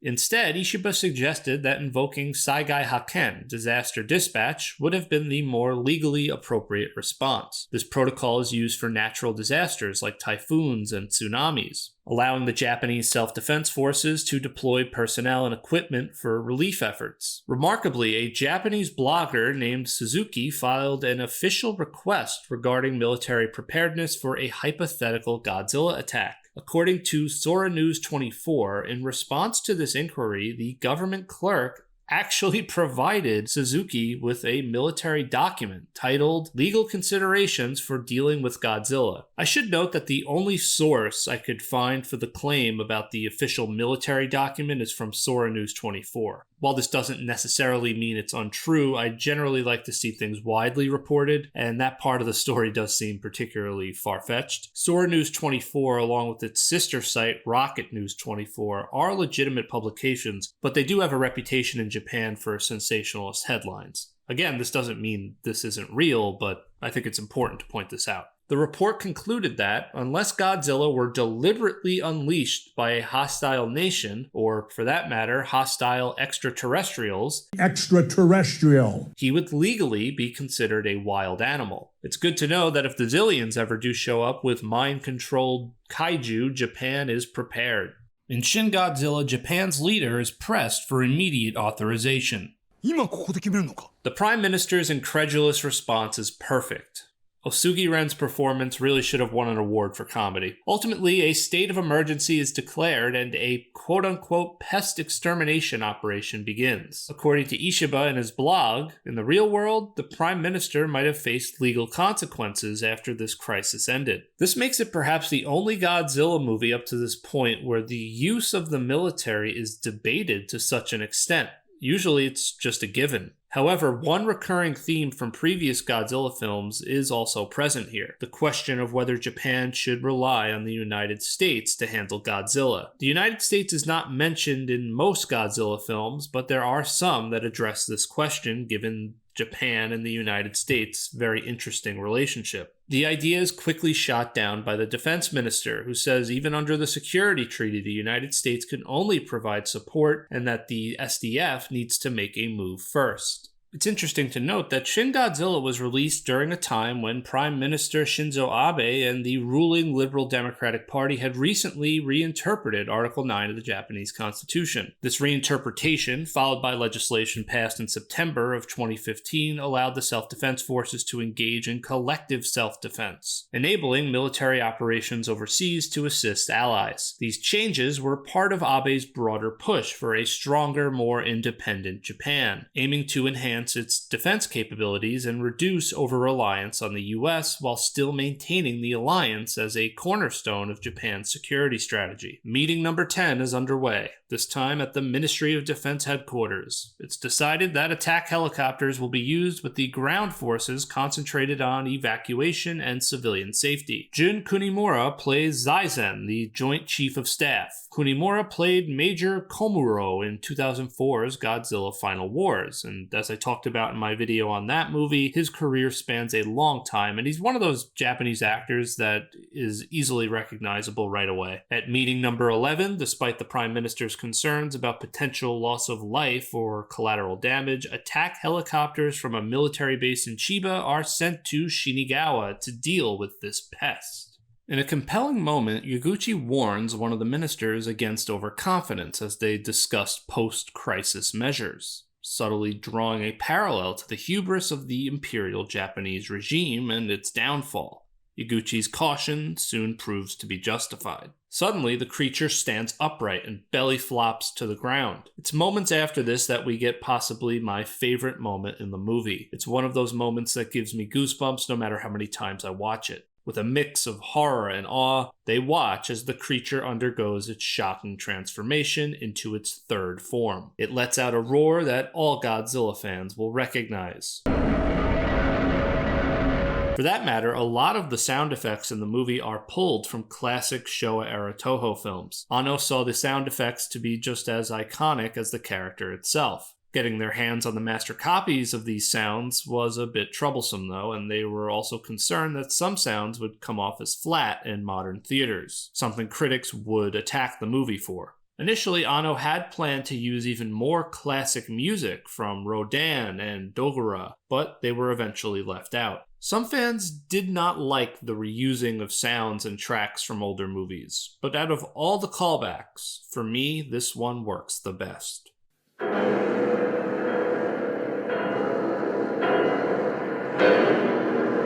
This track, Godzilla Comes Ashore, originally used in the first movie, it was perfectly placed back then, and I think it's just as effective here, but just for slightly different reasons. In the original movie, it's used to highlight the tension as the military nervously watches the creature slowly approach. Here, it's used almost in a way to get under your skin, as if we've now reached a point where this once pest, as it was called, is now becoming something truly more terrifying. Shin Godzilla's third form, or Shinagawa-kun, grows in size, stands upright, and sprouts arms. I've always enjoyed the effect they use during its evolution. It looks like its entire body is trembling or vibrating as it transforms. Godzilla stumbles through an evacuated Shinagawa, and here I will point to some bad CGI. I think anytime they show Shin Godzilla from behind and any sort of rapid movement, the CGI does look bad and the movement comes off as choppy. That being said, I think the CGI in Shin Godzilla overall is quite good. There's something almost captivating about watching this zombie-like Godzilla stumble through Tokyo. I made the observation during my Godzilla vs. Biollante video, and I'll make it again here. The forms of Shin Godzilla at times look like they're based on the psychic children's drawings from the 1989 movie. Maybe they weren't seeing the Heisei Godzilla in their dreams, they were seeing what was coming down the road. Initially, Anno and Higuchi wanted to open the film with a more traditional-looking Godzilla that would gradually mutate as the story progressed. Some of the concept art shows Godzilla sprouting another Godzilla from its own body. But Toho wasn't on board with that idea, so we ended up getting the reverse instead. Anno made sure to lead the talks with Toho by showing them the final form first, which we'll see looks somewhat more like the traditional Godzilla. Per Anno, Toho stopped having a problem altogether with the different forms after they spoke to Bandai, who would be creating figures for the movie's release. あと、東宝さんが最初それ嫌がってたんですけど、やっぱりゴジラというのはこういうものだっていうイメージがあるので、それを崩すのはちょっとっていうことがあったんですが、そこはいやバンダイさんが3つ出せて嬉しいですよとかほらほらこれ人気出ますよとかですね、いろいろ苦労してとりあえず3つ出せるようになりました。 Speaking of Bandai, I haven't had the right moment to mention this in my history series, as I'm not a toy collector. However, I know figure collecting is a significant part of the Godzilla fandom. Back in 2011, I did start collecting the SH Monster Arts Godzilla line, which I found to be incredible for its accuracy in replicating each film's monster designs. Unfortunately, a house fire destroyed my collection, and after that I just sort of lost interest in figure collecting. Today, most of my Godzilla memorabilia consists of sentimental gifts and knickknacks. That said, those SH Monster Arts figures were awesome, highlighting how Toho and Bandai continue to profit from decades-old movies. I only wish these had been around when I was a kid. The Self-Defense Forces deploys AH-1S attack helicopters to engage Godzilla, opting for their speed and lower firepower to minimize collateral damage compared to the more destructive F-2 jets. You'll notice that captions are added whenever military vehicles appear, identifying them by name. Some have suggested this is because Anno is a military hardware enthusiast, or otaku. Just as they're about to fire, civilians are spotted in the area, forcing them to halt and await further instructions. The older lady shown here crossing the tracks is long-time famous Japanese actress Chisako Hara. She was married to the famous director of multiple Ultraman episodes, Akio Jisoji, whose style heavily influenced Anno's work. Let's not forget, Anno was a big Ultraman fan. Rather humorously, Anno meticulously illustrates each step in the chain of command when the pilot requests orders, emphasizing the rigid adherence to protocol, even as the final links in the chain are seated within earshot of one another. Ultimately, the Prime Minister orders the attack to be aborted. The film frames this as a mistake, and indeed, not eliminating the threat immediately proves disastrous, as we'll see. However, I do sympathize with his hesitation. He aims to avoid casualties, and obviously he couldn't have predicted what it would later become. That said, allowing the military to act would still have been the right call. In a dense city like Tokyo, even with evacuations, a risk-free strike was impossible. Additionally, it seemed the longer he waited to deal with this, more people were going to either die and there would be even further destruction. Either way, it was a difficult decision for the Prime Minister to navigate. I think it's hilarious that during this whole thing, the monster is just standing there with those goofy looking eyes. Then suddenly its back begins to glow, signaling that it's overheating, and the creature lets out a loud roar before making a beeline for Tokyo Bay. From looking at pre-visualizations, we can see that they had planned to have this Godzilla vomit up a bunch of blood that's either very acidic or very hot. This could have been seen as the monster's first attempt at an atomic breath fire, but instead all it could do was shoot up its own insides. According to Mike, they went as far as creating practical effects for this part. With Godzilla now off land, the crisis appears to be on hold. The next morning arrives, accompanied by a musical track called Early Morning from Tokyo. It sets a tone of calm, as if life is returning to normal. It's sort of absurd, given that a giant creature tore through a major part of Tokyo less than 24 hours ago, yet people seem to be resuming their daily routines in another dark, subtle bit of humor. The disaster team surveys the damage on the ground from Godzilla as Yaguchi bemoans that they had 2 hours to mount an initial response and did little. He's once again reprimanded for his outbursts. Yaguchi seems to offer a silent prayer for the victims before leaving the area. In a deleted scene, we see a family mourning the loss of a dad, but I'm assuming this was cut due to what I mentioned earlier. Anno probably thought this was just a bit too much. In behind-the-scenes footage, we also see some of this setting was supplemented with green screen. From this point forward, I'm going to stop keeping count of the meetings because it really goes into overdrive. The military does its best to monitor the whereabouts of the beast while also preparing countermeasures if it resurfaces.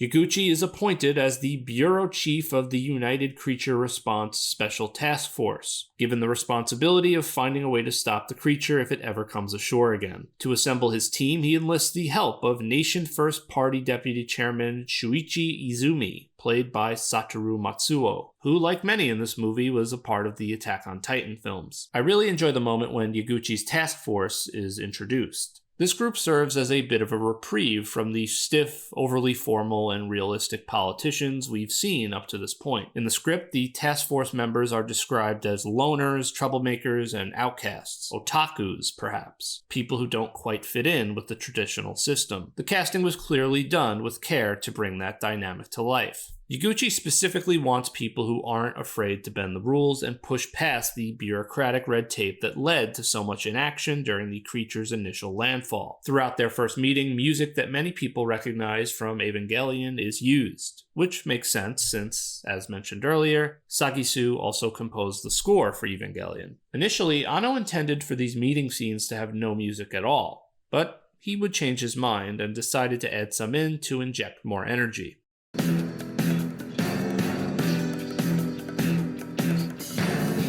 This particular piece of music is often referred to as Decisive Battle, with there existing multiple variations of it. And I've heard it used not just in Evangelion and Shin Godzilla, but also in Japanese dramas and variety shows. For example, the show Brush Up Life uses it in a scene in episode 4.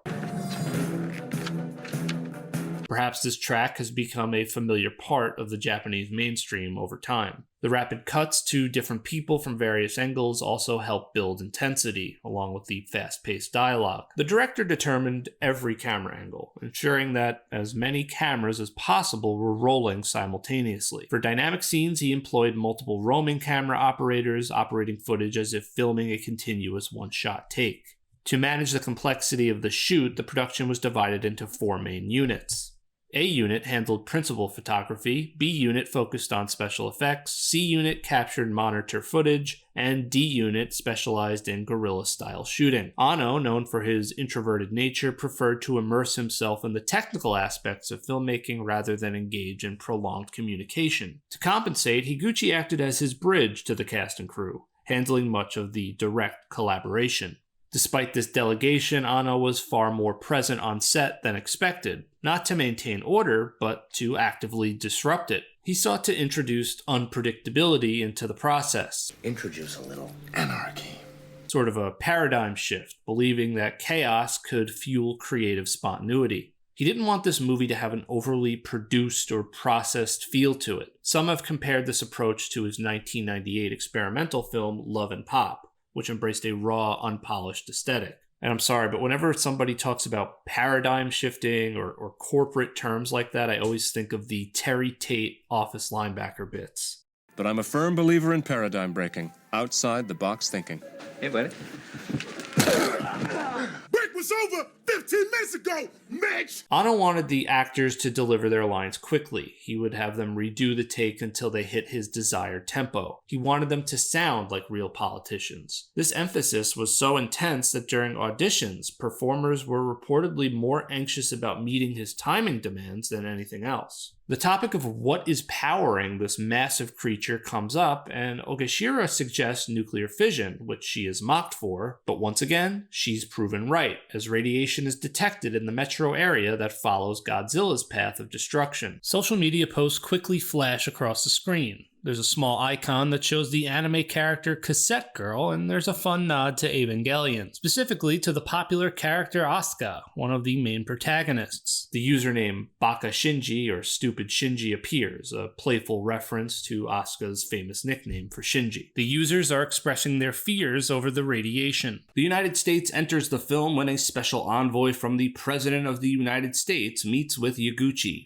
Kayako Ann Patterson, played by Satomi Ishihara, who also played Hanji in the Attack on Titan live-action films. In Shin Godzilla, Ishihara's character is the daughter of a U.S. senator, known for her charisma and ambition. As a third-generation American, we later find out that she has bold aspirations of becoming president of the United States.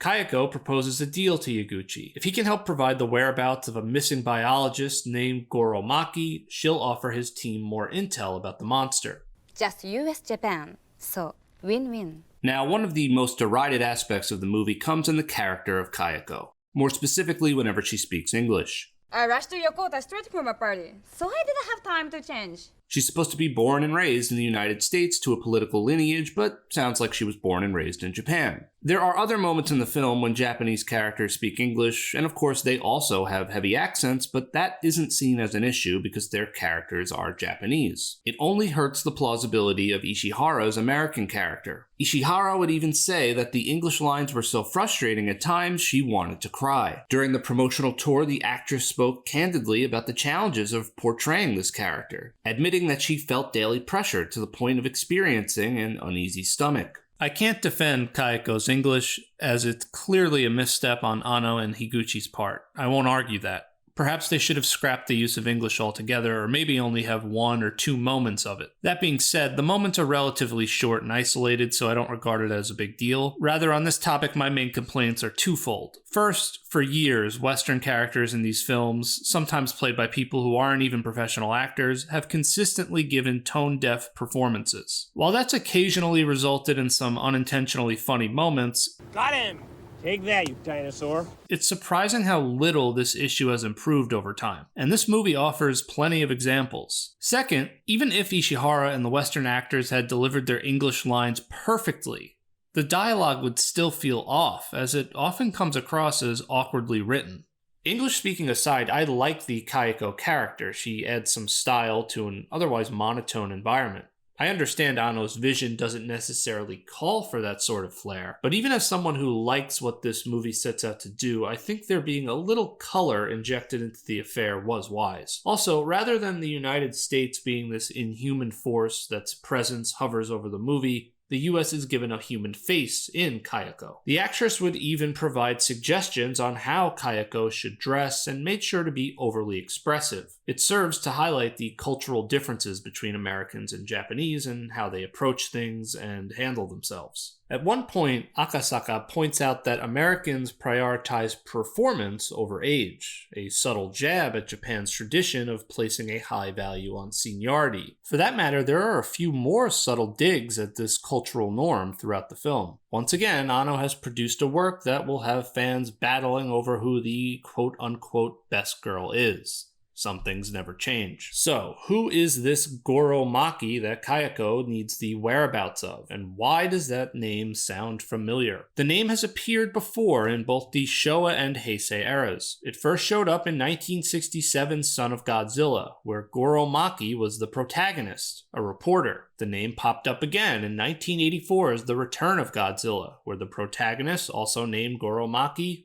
was another reporter. The photo used for Goro Maki in this film is of the Japanese filmmaker Kihachi Okamoto, who I mentioned earlier. He directed Japan's Longest Day. Anno honoring him was nice, but it also worked well. Higuchi thought that Okamoto had a mysterious look to him. This brief scene with the National Police Agency serves to show Yaguchi pulling strings to get information for Kayako. However, it's also a remnant of the father storyline that was ultimately dropped. The Commissioner General, portrayed by renowned character actor Arata Furuta, owes Yaguchi's father a debt, which prompts him to assist in obtaining information about Goro Maki. Shimura also collaborates with a journalist on the side to gather details about Professor Maki. In return, Shimura leaks information about Godzilla to the journalist. This journalist is played by the multi-talented Suzuki Matsuo, a well-known actor, director, and writer. As a result of Yaguchi and Kayako's information exchange, we find out that Goro Maki was a biology professor who was expelled from Japan after his wife died of radiation sickness. He's also the man whose ship was abandoned at the start of the film. While working for an American energy company, he would study mutations caused by radioactive waste that was dumped into the Pacific Ocean by the US in the 1950s. Maki also discovered a new life form, a prehistoric sea creature that adapted to and consumed the nuclear waste. The shots we see of the nuclear waste at the bottom of the sea were achieved through the use of miniatures. The barrels were made in both 1/4 scale for close-ups and 1/10 scale for wide shots.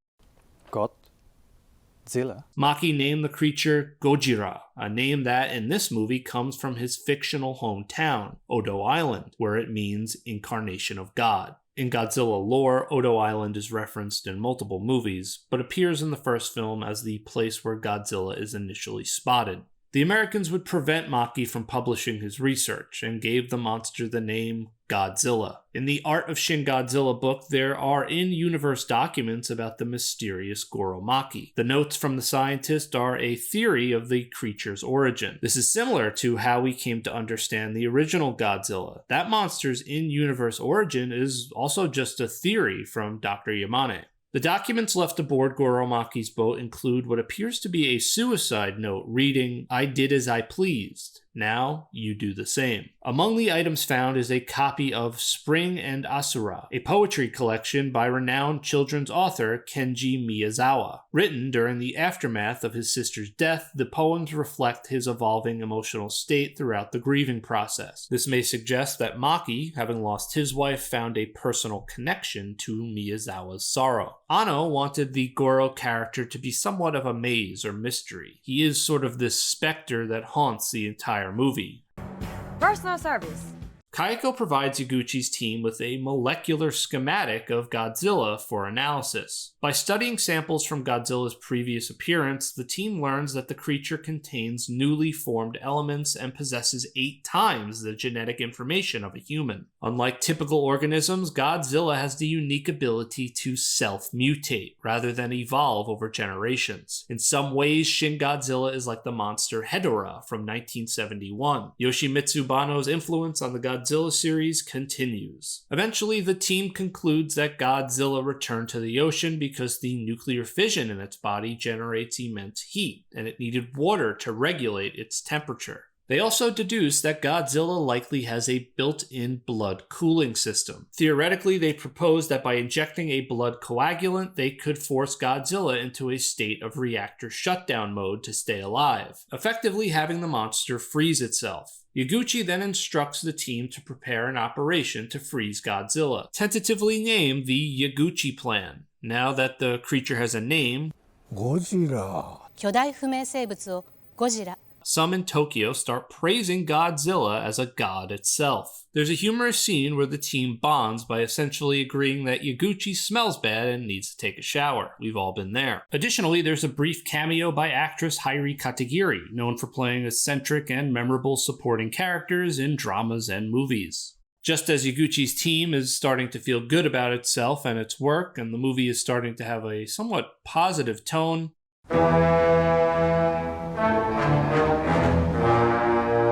Godzilla's fourth form comes ashore in Kamakura, no longer looking like just a pest, but he's now grown into something massive and demonic looking. This Godzilla form has the unofficial nickname Kamakura-san. The san honorific was added because he's all grown up now. The head now resembles some of the earlier designs of the 1954 Godzilla, where they played with the idea of having a mushroom-shaped head, drawing inspiration from atomic mushroom clouds. The creature has now doubled in size, and now sort of resembles the Godzilla that fans are familiar with. There's something about this coming ashore scene that really grabbed me. We've watched Godzilla come ashore Japan countless times before, but this feels different. Like a familiar moment that's been corrupted. It's unsettling in the best way. The eerie strike of what sounds like a piano key from 1962's Godzilla's Resurrection piece perfectly enhances that sense of unease. I'm actually not sure what instrument that squeak comes from, but it's interesting how a piece of music from over 50 years prior captures this moment so perfectly in a new and interesting way. This monstrous Godzilla, at the time the largest incarnation of the character, marches straight for Tokyo. Godzilla's theme starts playing as the Prime Minister's team watches from the control room, anxiously observing the destruction unfold. There's a moment I found both funny and a bit meta. One of the officials reacts in frustration upon learning that Godzilla is heading for Tokyo yet again.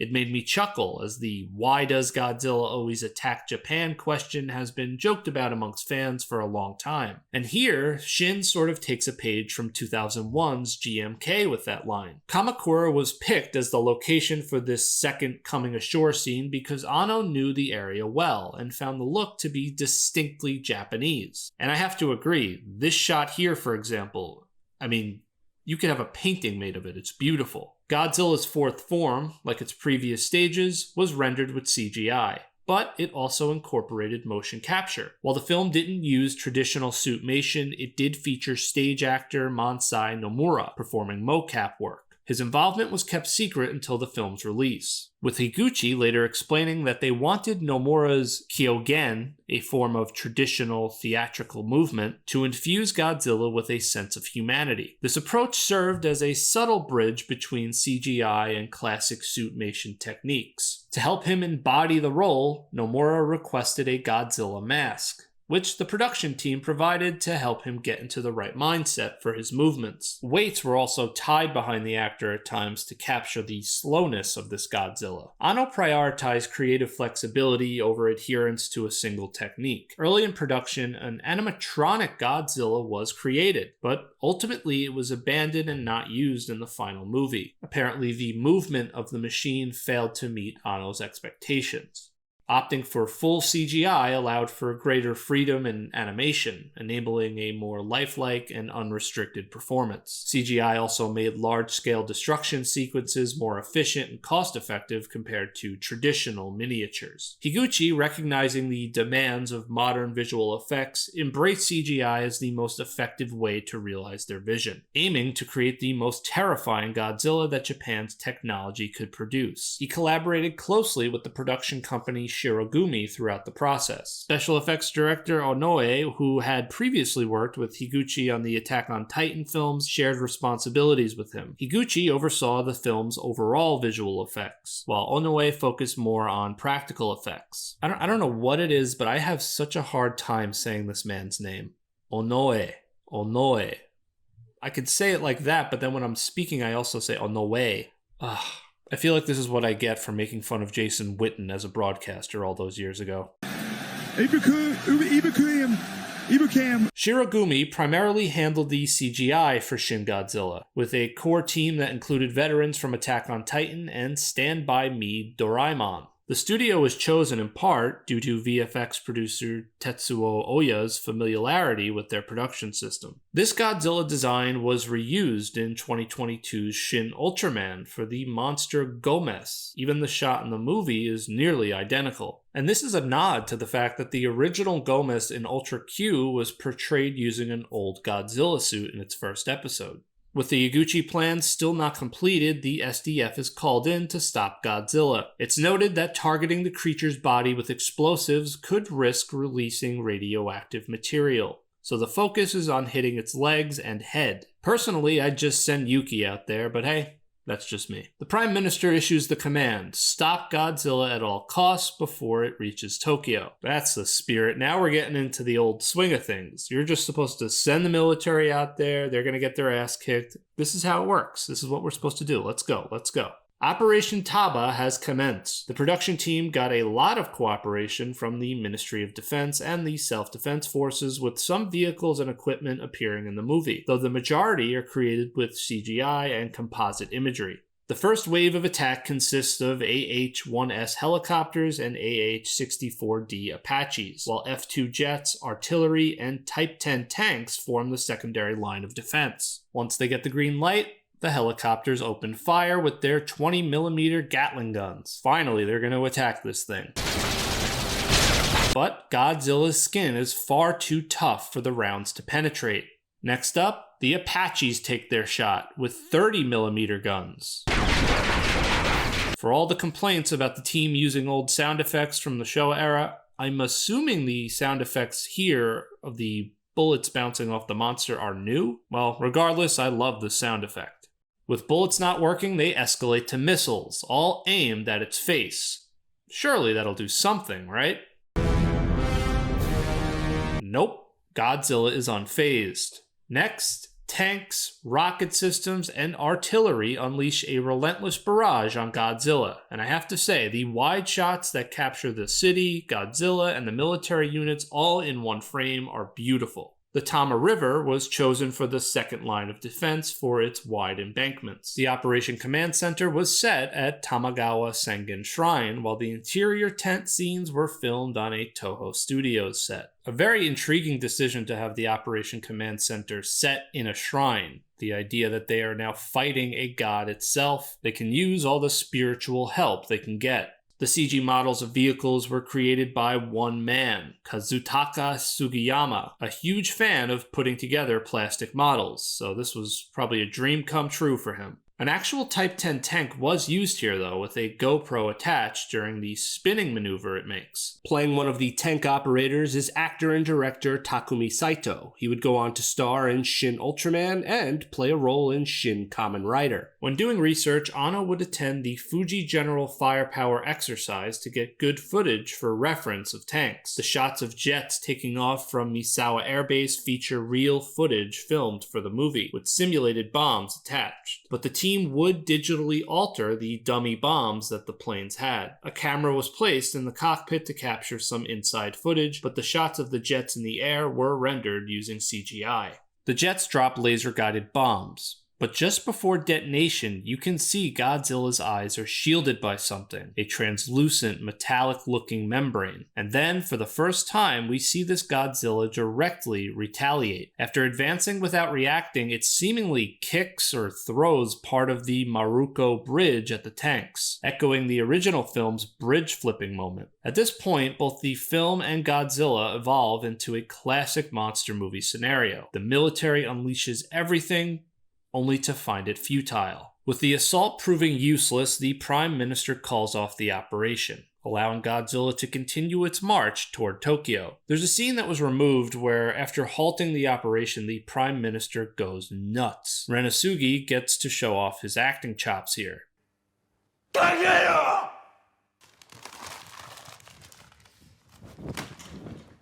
Anno was very deliberate in cutting any scenes that were too emotionally charged. He was quite disciplined in his unusual approach and vision that he wanted to maintain. Per Onoe, Anno removed all the dramatic elements that were being considered. Onoe humorously described himself as a diplomat between Anno's minimalist stoic approach and Higuchi's more extravagant, bombastic style. In Shin Godzilla, Higuchi would come up with all these ideas and Anno would slice away at them.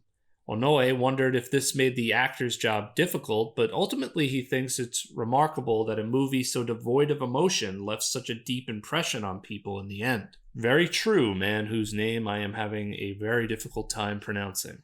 What was once just a nuisance or a pest that Tokyo bureaucrats casually debated on how to chase away or contain has now transformed into something truly horrifying, leaving them to question whether it can be stopped at all. Godzilla's ability to adapt to everything thrown at it has left the Japanese military without answers. The situation has officially spiraled beyond their control. Night falls as Godzilla enters Meguro Ward. This is fitting as the movie reaches its darkest crescendo, or to put it another way, it's like riding a roller coaster. The ride starts with a somewhat agonizingly slow climb, and now we're right at the edge of the drop. Japan, now desperate, invokes the Japan-US Security Treaty, requesting assistance from the US military. Little did they know the US was already ahead of them. B-2 stealth bombers, armed with massive ordnance penetrator bombs, are dispatched to attack Godzilla, but not necessarily to defend Japan. It's to defend their embassy in Tokyo. The map of the US bombing zone is darkly comedic from the Japanese perspective. US Embassy Defense.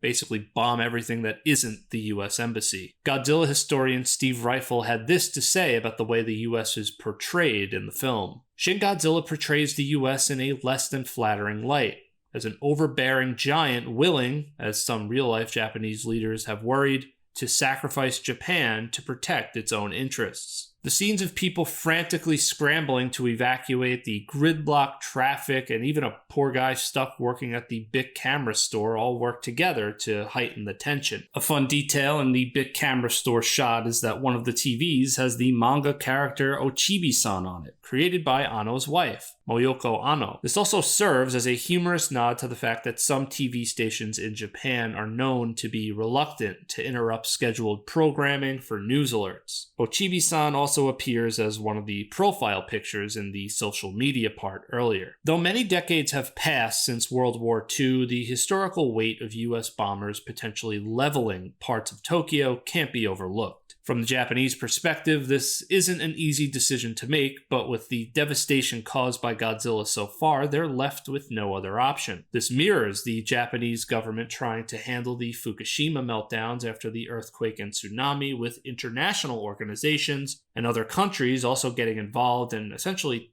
telling Japan what to do. There's some historical attention to detail here as well. The B-2 stealth bombers that we see in the movie are shown to be from the 509th Operations Group. The 509th Operations Group is a descendant of the World War II era 509th Composite Group, which is known for dropping the atomic bombs on Hiroshima and Nagasaki in August of 1945. The United States assistance can also be viewed in a more positive light. Drawing from the devastation of the 2011 earthquake and tsunami, the film may evoke a sense of gratitude towards the US, which provided crucial support to Japan through Operation Tomodachi, meaning friend in Japanese. The US military played a key role in the relief efforts, and for some, this tragic event could be seen as something that deepened the bond between these two countries. Either way, in terms of Godzilla movies, this one might be the most bold in terms of exploring the two countries' relationship post-World War II. As Godzilla approaches, citizens who can't escape in time are forced to seek shelter underground in the subway system. It's like a horror twist on commuters and salarymen rushing to work during the morning rush hour. In most Godzilla movies, when we see the inner workings of the government or scientists, the monsters rarely pose a direct threat to their lives. It's usually the regular Joe or the military that's in trouble.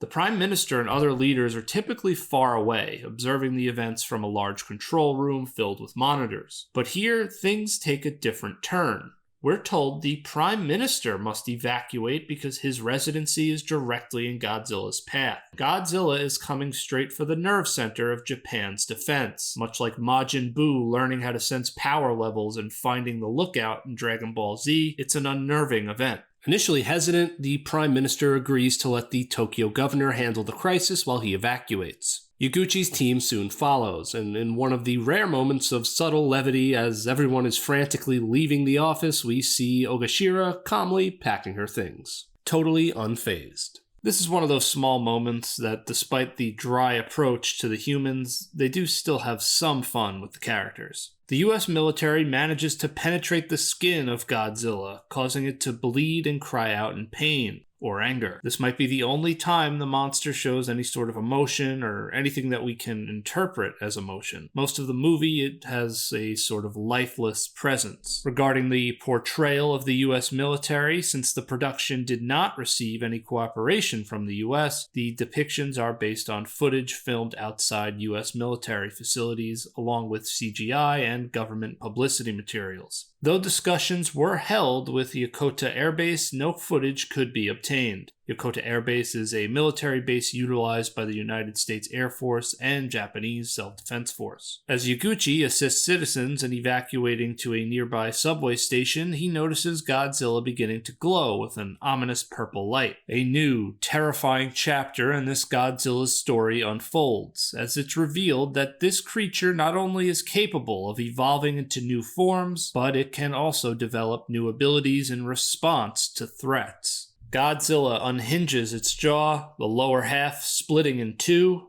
and then all hell breaks loose. First, thick black smoke pours from his mouth, engulfing the heart of Tokyo's Chiyoda ward. Then comes the fire. It ignites the smoke like gasoline meeting a spark, spreading instantly, causing widespread damage. But Godzilla doesn't stop there. What starts as fire breath, a power often incorrectly associated with Godzilla, compresses into a concentrated purple beam that cuts through the night sky, destroying an American B-2 bomber. This purple ray or beam got quite a bit of attention, and so the crew had some interesting things to say about it. Artist Mahiro Maeda would say, "In previous films, Godzilla used its ray in anger. For this film, I felt Godzilla was shooting its ray as if it were vomiting because it's in pain." The purple beam uses the same sound effect as Destroya's micro-oxygen beam from 1995's film. The first time I saw this scene, I was stunned.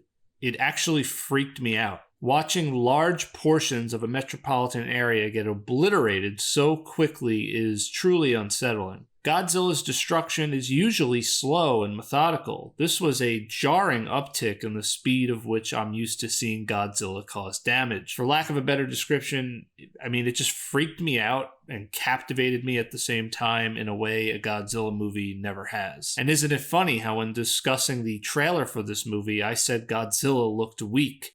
Well, as the great Mike Francesa has said many times, I never said that. Then, just as you think things can't get worse for Japan, another shocking moment occurs. The Prime Minister and his cabinet are killed while evacuating. Rest in peace, Yuki. This might be one of the only times, I think it's the only time in the entire franchise where the Prime Minister of Japan is taken out by Godzilla. This is such a jarring moment that it actually prompted objections from the Japanese Self-Defense Forces, though eventually they allowed it. Perhaps there was a more graphic or direct scene showing the PM in the helicopter that just got cut. I'm speculating, I don't know that for sure, but I'm assuming if the Self-Defense Forces objected to it, maybe there was something more to this part that bothered them. There's also a deleted scene depicting civilians underground who might have been either killed or simply terrified by the events unfolding above. It's possible that the smoke Godzilla initially shoots out and then ignites into flames reach them and cause their demise as well. When the US military attempts to counterattack with more bombs, Godzilla unveils another new weapon: lasers shooting from its back. This first ever display in the Godzilla series downs the remaining bombers. Unfortunately, as I touched on earlier, we also get some stiff and awkward English voice acting during these parts. Bomber 3 will circle in from behind. Payback time. Roger. Payback. I get that they're supposed to be military personnel, but I still don't think they would sound that robotic. Godzilla's arsenal at this point feels like something straight out of an anime, or more specifically Evangelion, resembling the destructive capabilities of its angels. This rubs some Godzilla fans the wrong way. From the perspective of those who don't care for Japanese exports, giant monster movies like Godzilla and anime sort of get bunched up together, and I'm sure there's a lot of crossover. But many Godzilla fans are not anime fans. I know that because I've been met with disgust many times whenever I make anime references during these videos. I'm sure I have my exceptions, but the idea of one fan base turning their nose up at another fan base is always really funny to me. That goes for sports as well. That light show I mentioned earlier in Tokyo, it would recreate this Shin Godzilla attack scene as part of one of their displays.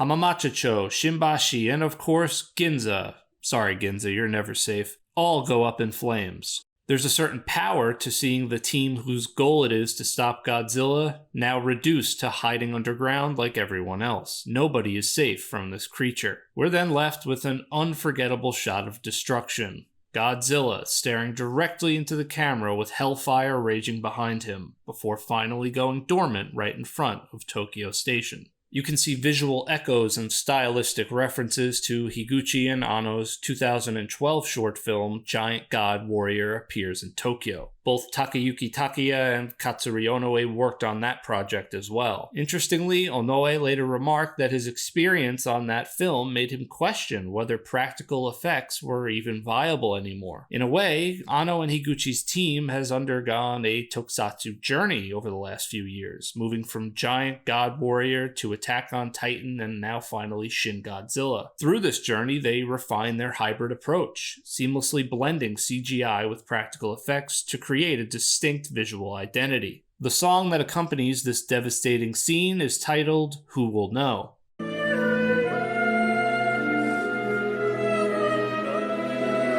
Some fans have even analyzed the lyrics of Who Will Know and interpreted them as being from the monster's perspective, a tragic being in constant pain, endlessly evolving against its own will. Though I should note I haven't seen any official note from the production team that that was the intention of the piece. While writing the script for this video, the 2025 LA fires broke out in the US, and the images were eerily similar to what we see in this scene. Tokyo engulfed in a fireball. If movies still had intermissions, this would have been the perfect spot for one. The following morning, we catch up with Yaguchi as the government relocates to Tachikawa City, a safe distance from Tokyo Station, which is now Ground Zero. Yaguchi, now wearing a 1,000-yard stare, is visibly furious and more determined than ever to complete his plan to stop Godzilla and avenge the lives lost. In American films, a character shouting like that might not seem like a big deal, but in Japan, where keeping composure is deeply valued, someone losing control like this stands out. He gets the Snickers commercial treatment from his pal Izumi. This was a late addition to the scene. During a test shot, Matsuo threw a bottle at Hasegawa, which led to them having him hand it off in the final cut. Maybe this is some of that spontaneity that Anno was trying to generate. Perhaps this is another reason the Prime Minister's outburst was deleted. Maybe they wanted Yaguchi to be the character that has this big, angry moment. I do know that Anno wanted the character of Izumi to have a close relationship with Yaguchi, as he appreciated the on-screen chemistry between Matsuo and Hasegawa, who had previously worked together in the 2015 Japanese drama Dating: What's It Like to Be in Love. About half the members of Yaguchi's team return. Yes, Ogashira survived. I know that's what all the fans cared about. It's also revealed that Akasaka was not in Tokyo at the time of Godzilla's attack, so he survived as well. Japan's government appoints Yusuke Satomi, the Minister of Agriculture, Forestry, and Fisheries, as the interim prime minister to lead the provisional emergency government. It may seem odd that they chose someone from a generally lower priority ministry in government affairs, but once you see his age, it all makes sense. It's another subtle, humorous nod to Japan's deep-rooted reverence to seniority. Satomi is portrayed by Sei Hiraizumi, a veteran actor who's been active since the 1960s. As for live-action films I've seen him in, he's been in Nobody Knows and in Death Note: L Changed the World. He also happens to have one of the funniest lines in this movie. 伸びちゃったよ。やっぱ総理の仕事って大変だな。 Soggy noodles aside, this might be the most intentionally funny Godzilla movie of all time. There's also additional humor that can be found during the second half, as we see multiple characters' job titles keep expanding, especially Yaguchi's. It's kind of like a verbal version of that hat gimmick from Scary Movie 3. When one of the interim prime minister's aides mentions that there's unusual activity near Tsushima Island, some fans speculated that this might hint at the presence of another monster, or something that has to do with Godzilla. Personally, I've always interpreted this line in a more geopolitical context, suggesting they may have observed submarines or naval vessels from China, or perhaps something related to North Korea, testing Japan's defenses during this vulnerable period. If that's the case, it makes sense why they didn't name a specific country. As I mentioned earlier, Toho prohibited any mention of real-life sensitive political issues with neighboring countries. In the Mook, Shin Godzilla Generation, Hiraizumi said that he purposely didn't over-prepare for the role as the temporary prime minister, delivering his lines much slower than the rest of the cast. The US scientists joined Yaguchi's team and uncover even more unsettling facts about Godzilla. They discover that the creature possesses a phased array radar, enabling it to detect threats before visually perceiving them, essentially a kind of spidey sense, even capable of destroying surveillance drones while in a dormant state. The drone being destroyed as it approaches the creature mirrors the robots used in the aftermath of the Fukushima meltdown, which were sent to investigate conditions but failed due to extreme radiation exposure. While examining a piece of its blown-off dorsal fin, they realize that fragments of the monster can regenerate independently, potentially forming new beings. One researcher even speculates that it could evolve to the point of sprouting wings and taking to the skies. In deleted shots, there are disgusting and horrifying visuals of Godzilla's blown-off tissue seemingly regenerating with multiple eyeballs. The 2025 Osaka Expo's mascot, Myaku Myaku, sort of resembles these images. Even without the deleted shots, the revelation that it was possible for individual pieces of Godzilla to regenerate into functioning creatures prompts the US to plan a nuclear strike on Godzilla while it remains dormant. Are you serious?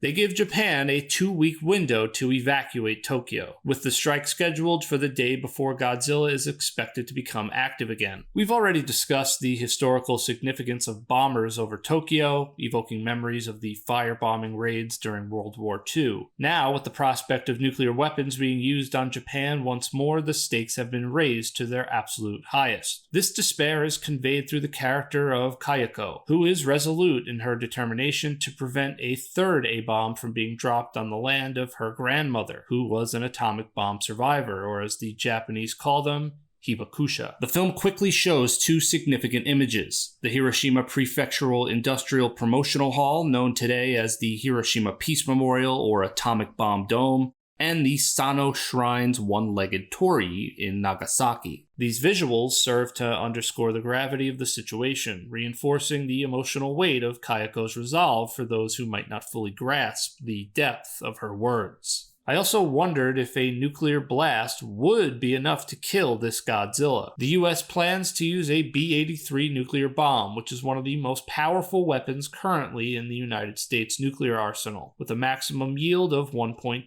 megatons. Afterwards, the US and UN pledged to help rebuild Tokyo. This scenario, again, highlights the complex and delicate relationship between the United States and Japan. Japan finds itself in a helpless position, facing a crisis that appears to have originated from the United States dumping nuclear waste. Now, in a cruel twist of irony, the solution to the problem involves the United States dropping another nuclear bomb on Japan. The irony is particularly bitter, given that since World War II, the US has maintained significant influence over Japan, operating numerous military bases across the country, with the majority concentrated in Okinawa. Even the cold and calculating Akasaka displays a rare glimpse of emotion, realizing that they must now navigate the bureaucratic system to push through legislation granting the Prime Minister the authority to approve a nuclear strike on Tokyo. Interestingly, an early draft of Shin Godzilla included a scenario where Japan shoots down a US nuclear missile. This concept echoes a key moment in The Return of Godzilla, where the US shoots down a Soviet missile over Tokyo. Teruyoshi Nakano, the special effects director of the 1984 film and a longtime Toho veteran, praised Shin Godzilla for its compelling narrative, noting its thematic similarities to the 1984 movie. In a conversation with Yaguchi, Akasaka refers to post-war Japan as a tributary state of the United States. Remarks like this, along with terms such as vassal state or puppet state, are often used despairingly by those dissatisfied with the current Japanese-US relationship. Those who oppose these characteristics might counter that the relationship is better described as a strategic partnership and alliance, particularly in terms of security and defense. Regardless of one's stance, as I discussed earlier regarding the Article 9 topic, it's intriguing to see such remarks included in the film, prompting reflection on Japan's post-war position. The massive evacuations, political maneuvering, the mystery surrounding Goro Maki, and Yaguchi's team working to develop a coagulant to freeze Godzilla, all of these elements fill the final portion of the movie, leading up to the climactic confrontation. Tokyo's only hope lies with Yaguchi and his team, but him and his team will need the green light and time to get the job done. There's a pivotal moment in Shin Godzilla, when the Prime Minister's office effectively grants Yaguchi permission to act as he sees fit, deviating from the US-led plan. We later find out that the Prime Minister himself petitions France, a member of the UN Security Council, to delay the nuclear strike countdown. This break from the US is part of what some critics labeled the film's soft nationalism. Film historian Steve Ryfle used this term in his 2016 article, A New Godzilla for a New Nationalistic Japan, arguing that the film's nationalistic undertones take precedence over its symbolic connections to the Fukushima disaster. Steve McFarlane in BK Mag said the film aligned with nationalist sentiment. During a 2018 G-Fest panel on nationalism in Godzilla films featuring Steve Ryfle, Ed Godziszewski, and Chris Marty, which was later posted online by the Kaiju Transmissions podcast, there appeared to be unanimous agreement among the panelists that this movie has a nationalist inclination, often stated in an almost matter-of-fact manner. That said, these are from a while ago, so maybe their perspectives have changed or maybe presented differently today. Nevertheless, the argument presented, along with similar perspectives from others, is not a fringe position. On the contrary, it seemed to have been accepted amongst a lot of people in the West after the movie was released. This perceived nationalist thematic element in Shin Godzilla happened to coincide with the real-life policies of then Prime Minister Shinzo Abe, who sought to strengthen Japan's autonomy and bolster its role in regional security.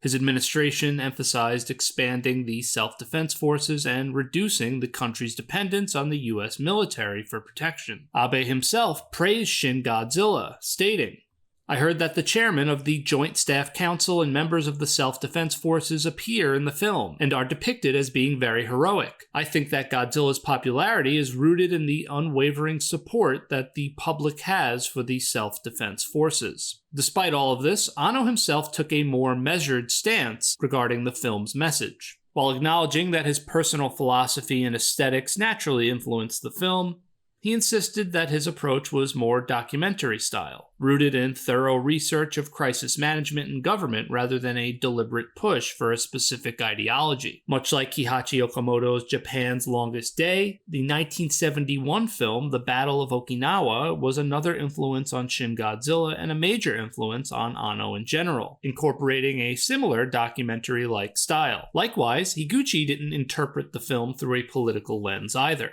Instead, he saw it as following a certain structure, with the first half focusing on the older generation leading the government, and the second half shifting focus to the younger generation managing Yaguchi's task force. For many, that settles the matter. The directors have explicitly stated that the movie isn't pro-nationalism or aligned with any political ideology. But as always, people will interpret art however they want. That's part of the fun. This particular nationalist interpretation is one of the most prominent among film historians, and I find that interesting considering the directors don't share it. For the sake of diving into this further, let's put the director's intentions aside for a moment. I'm not trying to invoke death of the author here, but let's have some fun with this. Before making this video, I sort of nonchalantly accepted Ryfle and others' interpretation of the film. However, through making this video, I found the analysis to be a flimsy one. Now, this is one of those topics that could be its own full video, so I tried to keep it concise, but admittedly, I do go on for a bit here. This segment of the video will be more opinion-based as I get into some of the arguments, so if that's not your thing, feel free to skip ahead using the timestamp below, and I'll pick up where we left off in the film.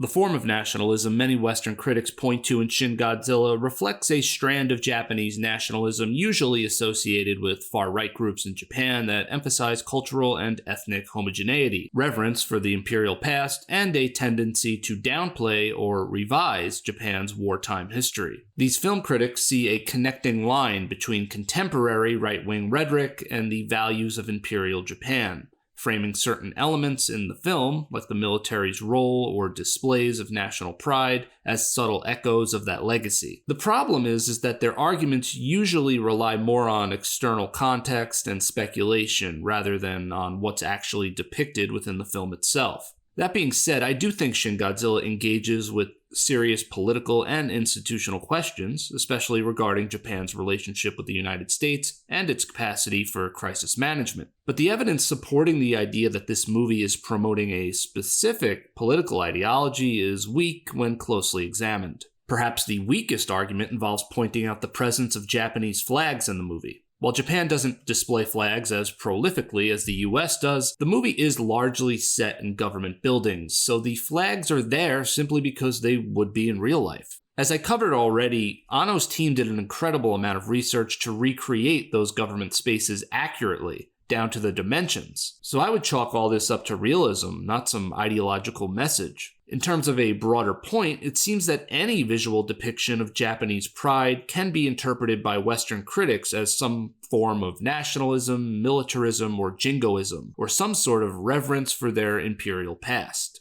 I understand why critics are sensitive to this issue, given Japan's 20th century history. Compounding that, you have statements from influential modern-day political groups in Japan about past atrocities that have fueled that sensitivity. That said, positions like denying atrocities, glorifying Imperial Japan, or rewriting history are not present in this film at all. In fact, one of the only references to that era comes from Yaguchi, who reprimands an official by comparing his arrogance to that of the imperial regime. When it comes to Shin Godzilla, I feel like some of these film critics are in fact seeing nationalist boogeymen, or ghosts.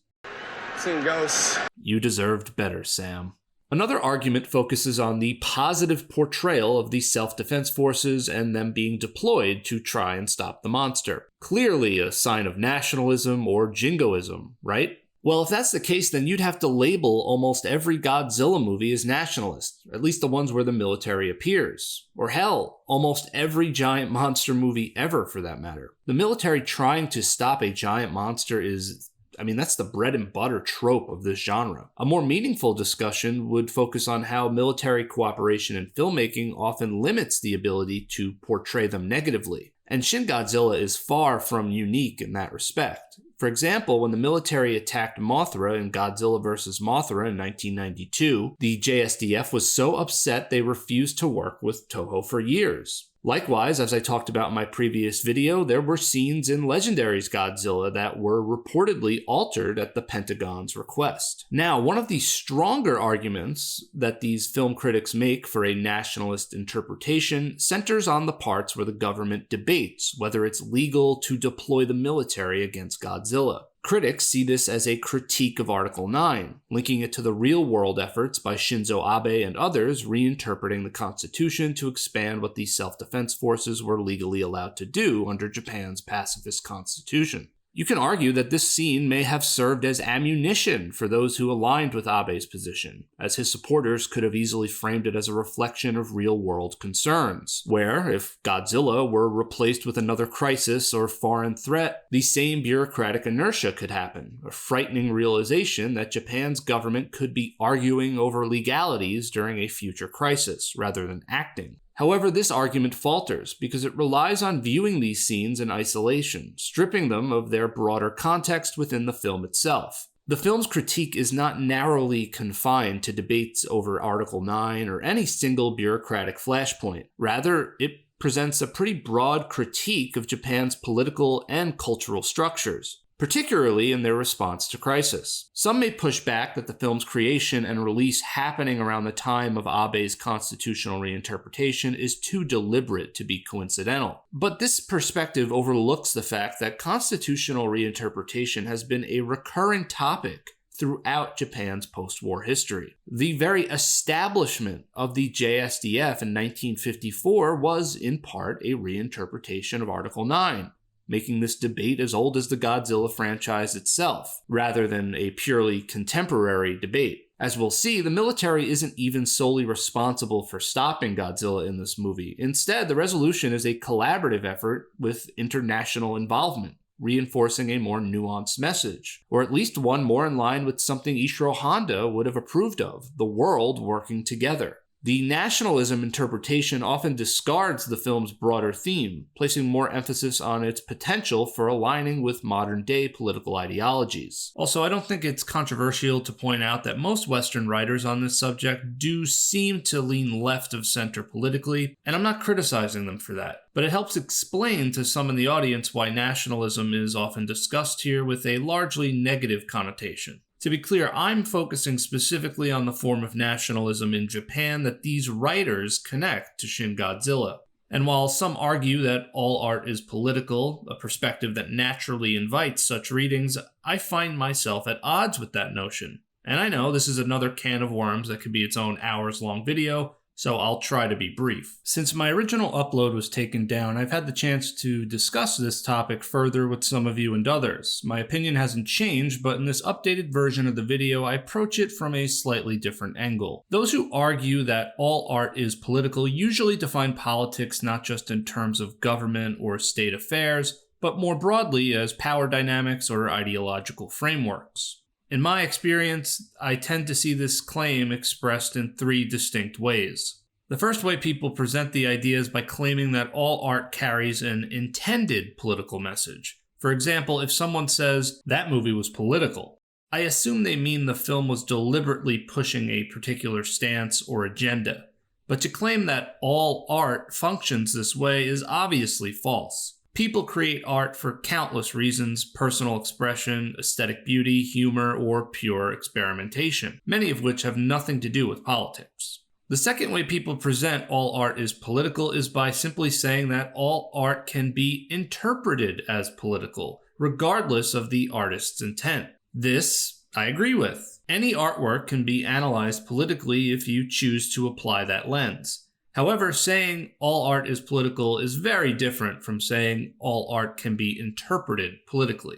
It's sort of a subtle bait and switch, almost a Mott and Bailey tactic. You could just as easily apply the same logic to religion, economics, or philosophy. For instance, I could interpret every artwork as religious if I wanted to, even something seemingly meaningless or abstract. But that wouldn't justify declaring that all art is religious. I'd argue that people here would be conflating intent and context. Intent is the artist's purpose in creating a work, what they're trying to convey, the essence of it. Context refers to the historical, political, or cultural conditions surrounding its creation. as well as the lens through which it is later interpreted by others. Just because art can be analyzed through a political context doesn't mean it was politically intended. Treating context as if it automatically reveals intent strips the artist of agency, implying that their personal or non-political expression is really political just because someone chooses to see it that way. For example, pointing to Abe's reinterpretation of the Constitution around the time this movie came out may help contextualize the film, but it doesn't define its intent. Finally, the third position people take, and often retreat to after the first two are challenged, is that art is political by default, because all humans are products of their time, place, and culture. By this reasoning, artists inevitably embed politics into their work simply by existing in society, so no art can escape politics. Some take this further, insisting that even art which doesn't talk about politics is still political, since refusing to engage with politics supposedly amounts to supporting the status quo. Now, if that's what someone means when they say all art is political, then yes, under that very broad definition of politics, the statement is technically true. But it's true in the same trivial way as saying all art is biological, or all art is environmental. My point isn't that politics is identical to biology or the environment, but that once you stretch a category wide enough to include everything, it loses explanatory power. This is the problem with expanding a concept to cover everything. The broader it gets, the less it tells us about anything in particular. Everything is everything. Get the fuck out of here. Statements like all art is biological may be technically correct, but it's functionally meaningless when trying to find out what a specific artwork means. As for the claim that an artist who creates without political intent is tacitly endorsing the status quo, consider a landscape painted simply because the artist enjoyed the scenery. To treat that as endorsement of political structures stretches the concept beyond reason. At that point, you're no longer engaging with the artwork itself, but shifting the discussion to external factors in an overtly ideological way.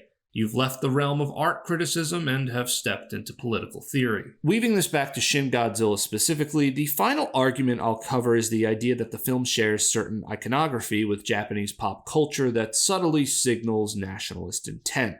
While this can happen in movies and TV shows, it's not always the case, and I don't believe it is with Shin Godzilla. Artists often pick imagery for its style, not because it carries some deeper ideological meaning. Anno himself is a great example. He used Christian imagery and other imagery in Evangelion simply because he thought it looked cool, not because he was trying to evangelize people. We may interpret deeper meaning in these symbols, but that wasn't why they were included. A lot of these arguments about Godzilla and nationalism involve things that happened outside of the movie itself, which again adds interesting context, but that's not telling me what the movie is saying. All that being said, this isn't to say that I think Shin Godzilla is devoid of politics. After all, much of it takes place within government. I'd say its most explicitly political element, aside from the critique of bureaucracy during Crisis, centers on the US-Japan relationship. But attempting to tie this to a single ideology like nationalism or some far-right group doesn't work. And I'll get into why in a moment.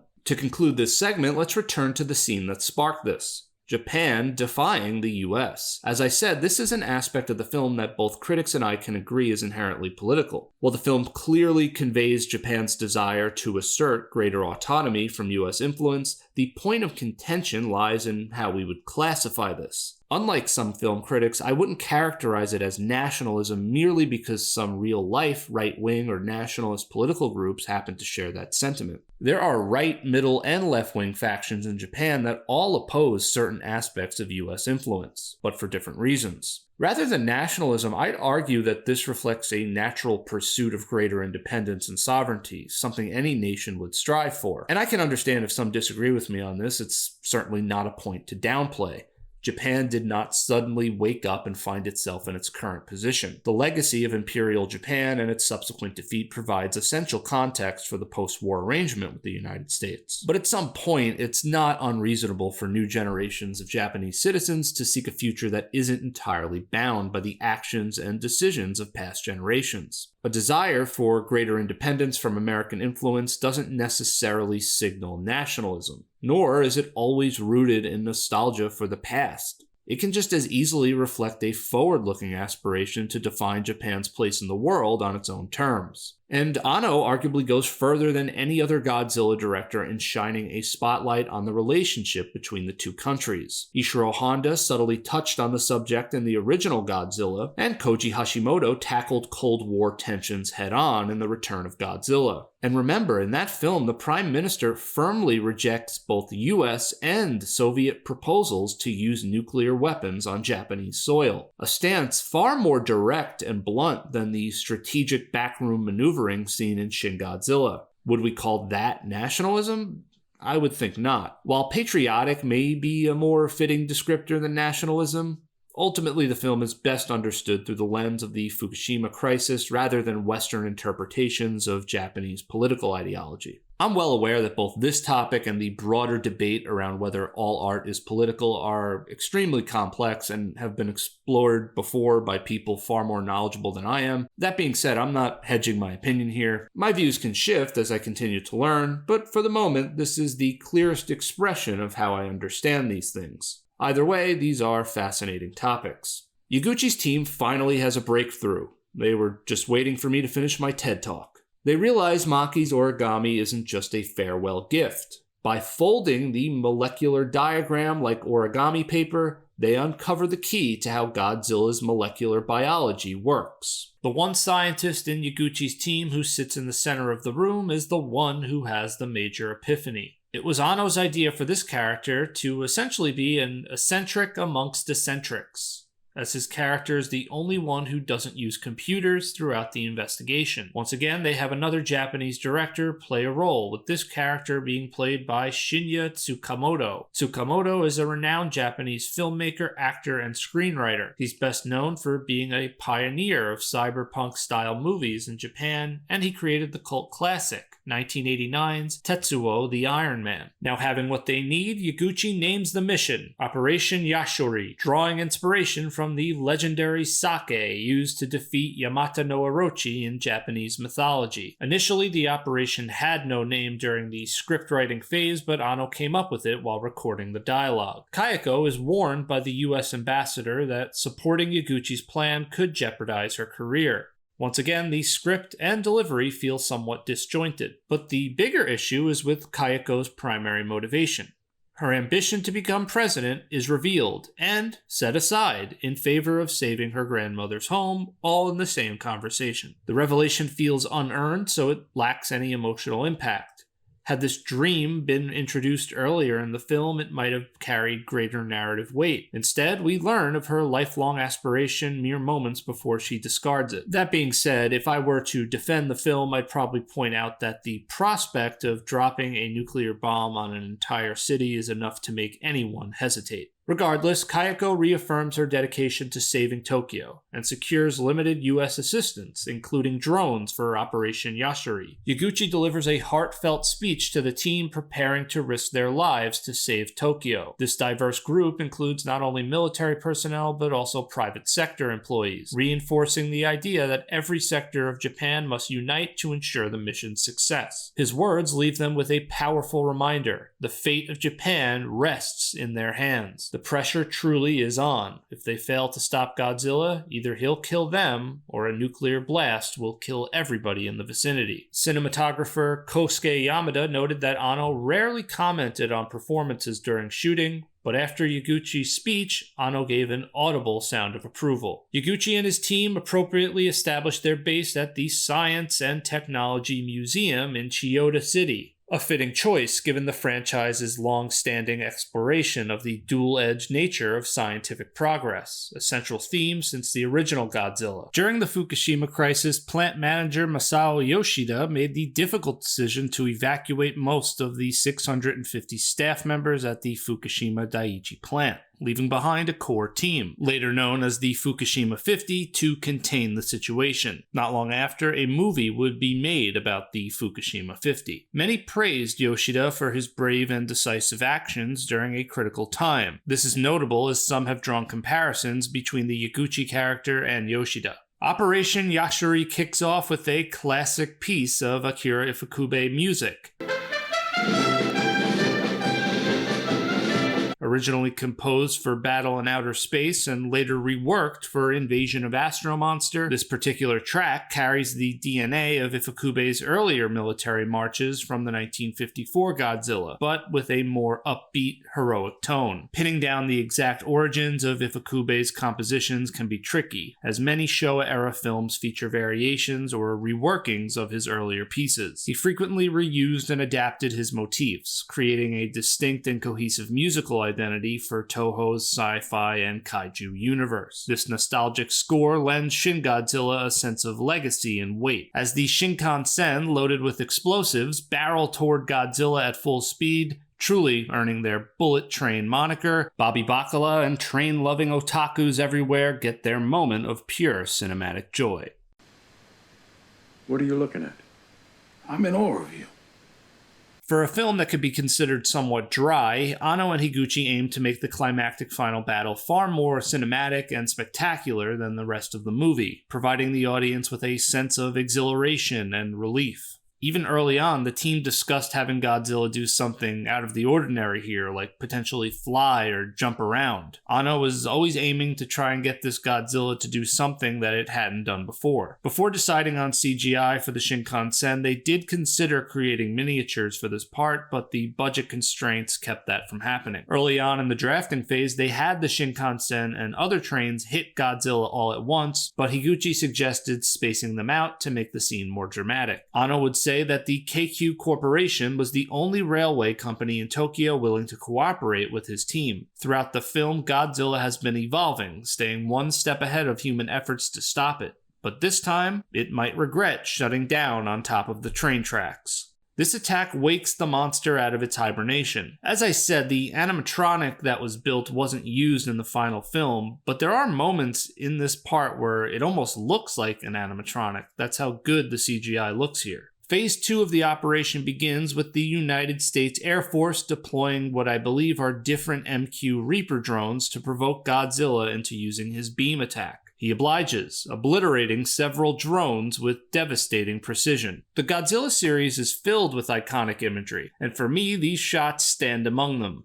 There's something powerful and bizarre about these men, united on a mission to save Tokyo, or perhaps the entire world, watching as beams of light shoot above them, scattering in all directions. It's an incredibly cool shot, and for that matter, I also like the one of Kayako standing in the US airfield in Yokota. Just when we thought we'd seen everything this Godzilla is capable of, it begins firing a beam from its tail along with its mouth, perhaps as a way to conserve energy and increase accuracy with its shots. But we also can notice that the tail has formed essentially a second head or face. This ties into a creepy theory I used to have. Now, to be clear, this is purely my own headcanon, but I've always imagined that this Godzilla's tail might be its actual brain or core, with the rest of the body as just a big lifeless decoy, much like an anglerfish using its bioluminescent lure to trick prey into focusing on the wrong thing. Perhaps Godzilla's own evolutionary process takes advantage of the fact that human evolution has conditioned us to perceive faces and objects. There's something deeply unsettling about that idea. Godzilla's beam exhausts its energy while destroying the drones, which appears to be part of Yaguchi's plan. This leads to the implementation of Phase 3, collapsing the surrounding towers onto Godzilla, successfully knocking it down.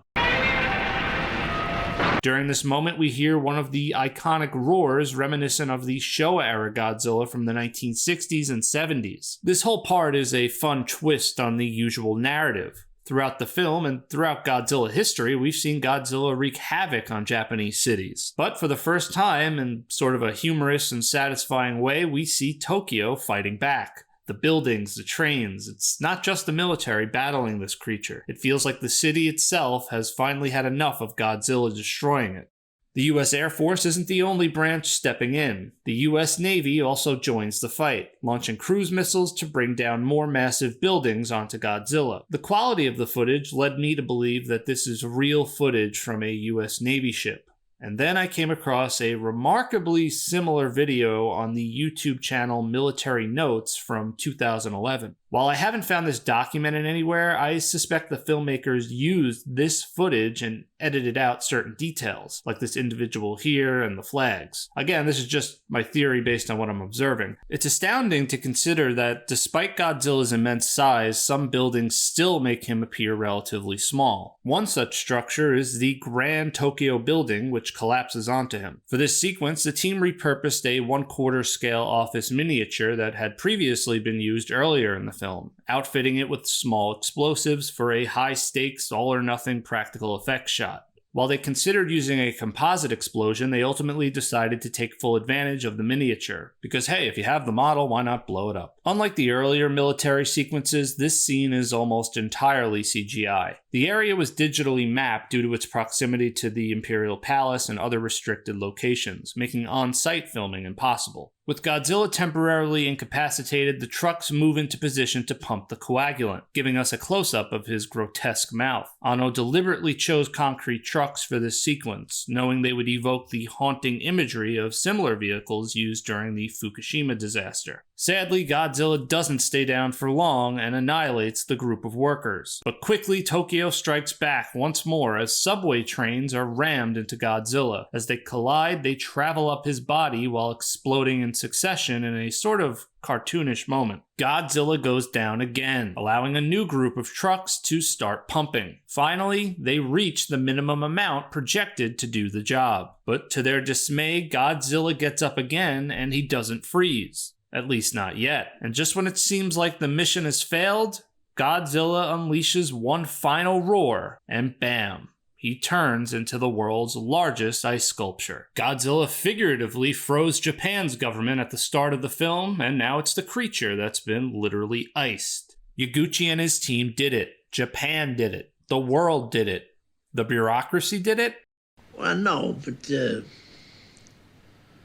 huh? For years, and throughout this video, we've been talking about how this film's key theme is the problem of bureaucracy, with some taking this further, seeing the movie as an indictment of democracy itself. But if this is truly an attack on bureaucracy, then why does the same system that failed in the first half of the movie then go on to succeed in the second half? What actually changed, if anything? The change doesn't come from Japan turning into a different form of government. Sure, there's a new prime minister and cabinet, Godzilla made sure of that, but they're still operating within the same political structure. The actual change comes when the human response shifts to a more adaptive approach, mirroring Godzilla's own ability to evolve. For starters, rather than simply accepting that Tokyo will be nuked, the Japanese government defies the United States and gives the green light to allow Yaguchi's team to act freely. Rather than siloing themselves off, Yaguchi's team worked interdepartmentally. For example, they used their connections with mechs and secured Germany's supercomputers. This allowed them to fast-track research on Godzilla's biology and develop the blood coagulant formula in time. Rather than waiting on formal diplomacy, they leveraged France's UN Security Council membership to delay the US nuclear strike. Rather than debating whether it's entirely legal for the government to request or pressure private companies to help produce the coagulant, they simply acted without waiting for group consensus. Rather than accepting the absence of US military support for their final operation, Yaguchi leveraged his close working relationship with Kayako to secure additional US military assets. Godzilla, starting as a pest and turning into a full-blown crisis, is the catalyst for this change. I'd argue that there's enough moments in the film that show that it doesn't necessarily reject bureaucracy itself. Rather, it contends that during a crisis, the bureaucracy must be agile, collaborative, and results-driven. That's not a thing! To many, a giant, city-flattening monster is way more believable than a results-driven bureaucracy. Akasaka reflects on how narrowly they avoided nuclear devastation and informs Yaguchi that the cabinet will dissolve once the relief bills pass. He subtly hints that Yaguchi could be next in line for prime minister, a fitting prospect given his role in essentially saving the world. He also invokes Japan's scrap and build philosophy, a post-war practice of demolishing old structures for renewal, a necessity in earthquake-prone Japan. After Godzilla's rampage, such renewal will be more crucial than ever. In Tokyo, celebrations unfold. These shots showing these massive evacuation centers were filmed at Digital Hollywood University's Hachioji campus. Meanwhile, Ogashira delivers hopeful news. Data suggests Godzilla's radiation will dissipate within a few years. For the first time, she allows herself a rare smile. Notably, some at Toho proposed removing the radioactive element from the story, but Anno vehemently opposed it, arguing that it was intrinsic to Godzilla's identity. The film's inclusion of Japan's Nuclear Regulation Authority, established after the Fukushima incident, further grounds the narrative in real-world anxieties. From a distance, Yaguchi and Kayako observe the frozen Godzilla, contemplating what comes next. As Steve Ryfle describes, the immobilized Godzilla resembles a disaster monument, not unlike the decaying remains of the Fukushima reactor, an immense mass of broken concrete and twisted metal that will remain indefinitely. Early concepts even had them considering encasing Godzilla in stone, akin to the Chernobyl sarcophagus. Kayako warns that if Godzilla reawakens, the countdown to a nuclear strike will resume. Yaguchi acknowledges that humanity must learn to coexist with this ever-present threat, mirroring Japan's reality post-Fukushima, scarred yet enduring. One question fans often ask is whether they expect Godzilla to unfreeze at some point or remain that way forever. I think the ambiguity is intentional, much like in the real world where we can never be certain if we'll ever be truly safe from nuclear devastation. Before departing, Kayako echoes Maki's words, "Do as you like," reinforcing Yaguchi's resolve to remain accountable to the Japanese people. As silence falls, the camera slowly pans up Godzilla's frozen tail, revealing a chilling final image. Humanoid figures, grotesque and skeletal, seemingly breaking off from Godzilla, a terrifying glimpse of Godzilla's limitless potential to adapt. With that haunting revelation, the film ends. At this point in the video, I'd usually discuss the film's release and reception. But hold on, we need to talk about this ending. Few Godzilla endings have sparked as much debate or left such a lasting impression since King Kong vs. Godzilla all the way back in 1962. And that was just an argument over who actually won their fight. But with Shin Godzilla, the mainline interpretation seems to be that Godzilla, having shown an uncanny ability to adapt to any threat, was in the midst of yet another evolution before freezing.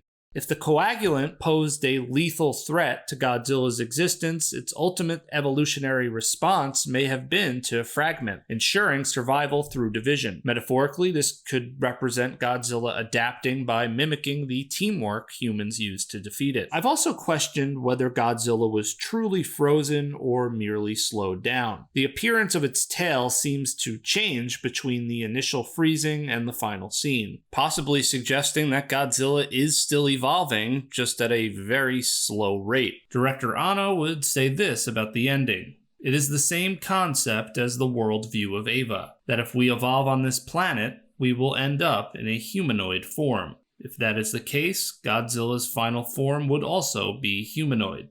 In an interview with DailyDead.com, Higuchi would reveal something pretty interesting about this part. That scene was not actually in the screenplay. We proposed it in the plot, but Toho said no. Then we had filmed the entire movie, and at the end, we're like, you know what? Let's just shoot it because we can. It's one of the only shots that was done practically. So we actually shoot a model there.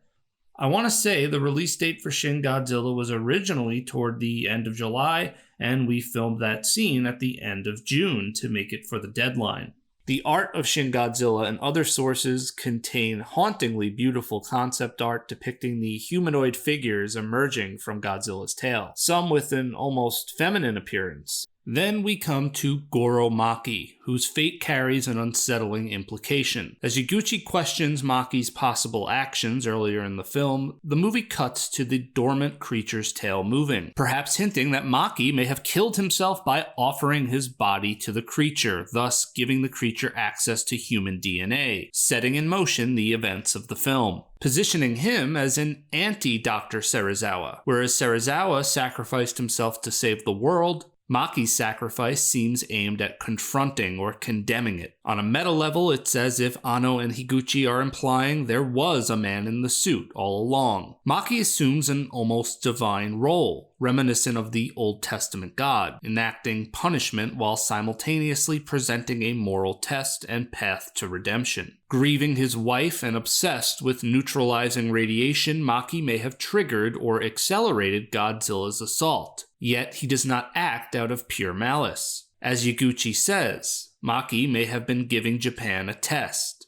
He left behind the tools to defeat Godzilla, offering the country a choice: repeat its past mistakes through atomic escalation, or forge a new path through unity and innovation. This moral test is deeply symbolic. One of the key clues is encoded in origami, a traditional Japanese art form, suggesting that salvation lies within Japan's own cultural identity and creative spirit. More than just a test of scientific ingenuity, Maki's plan challenges Japan's political autonomy, whether the nation can assert its own will or remain tethered to foreign powers in moments of existential crisis. In some ways, the Dr. Maki character is like a ghostly presence that haunts the entire film. The eerie and dark turn the movie takes, along with the unsettling nature of this incarnation of the monster, parallels the wave of creepy stories that emerged in the aftermath of the 2011 disaster. Tales of spectral figures appearing at doorsteps, drenched in water before vanishing, or taxi drivers unwittingly transporting passengers who disappear upon arrival, became common folklore. Whether one believes in ghosts is irrelevant. What matters is that Japan was profoundly scarred by the tragedy. In this film, Godzilla becomes more than just a destructive force. He is a haunting embodiment of the trauma and lingering echoes of March 2011.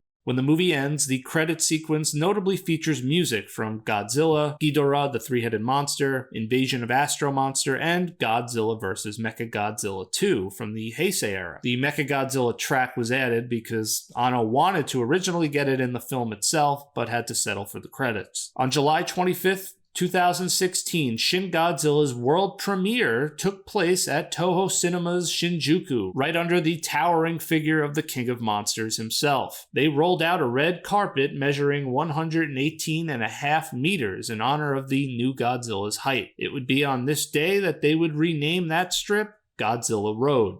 On July 26, to prepare for the nationwide release, a fun event was held in Osaka's famous Tombori Riverwalk. Shin Godzilla premiered nationwide in Japanese theaters on July 29, 2016, and would sell over 5.5 million tickets, making it a massive domestic success and the second highest total for a Japanese movie in 2016, only beat by the tremendous animated film Your Name, another movie that took inspiration from the Tohoku earthquake. Strangely enough, in 1954, when the first Godzilla came out, the #1 movie in Japan at that time was titled What Is Your Name? Traditionally, Godzilla films in Japan have a more niche appeal, often limited to specific demographics. However, Shin Godzilla broke into the mainstream, which played a significant role in achieving the franchise's best ticket sales since 1992's Godzilla vs. Mothra, which sold slightly over 4 million tickets. Shogo Tomiyama mentioned all the way back in 2004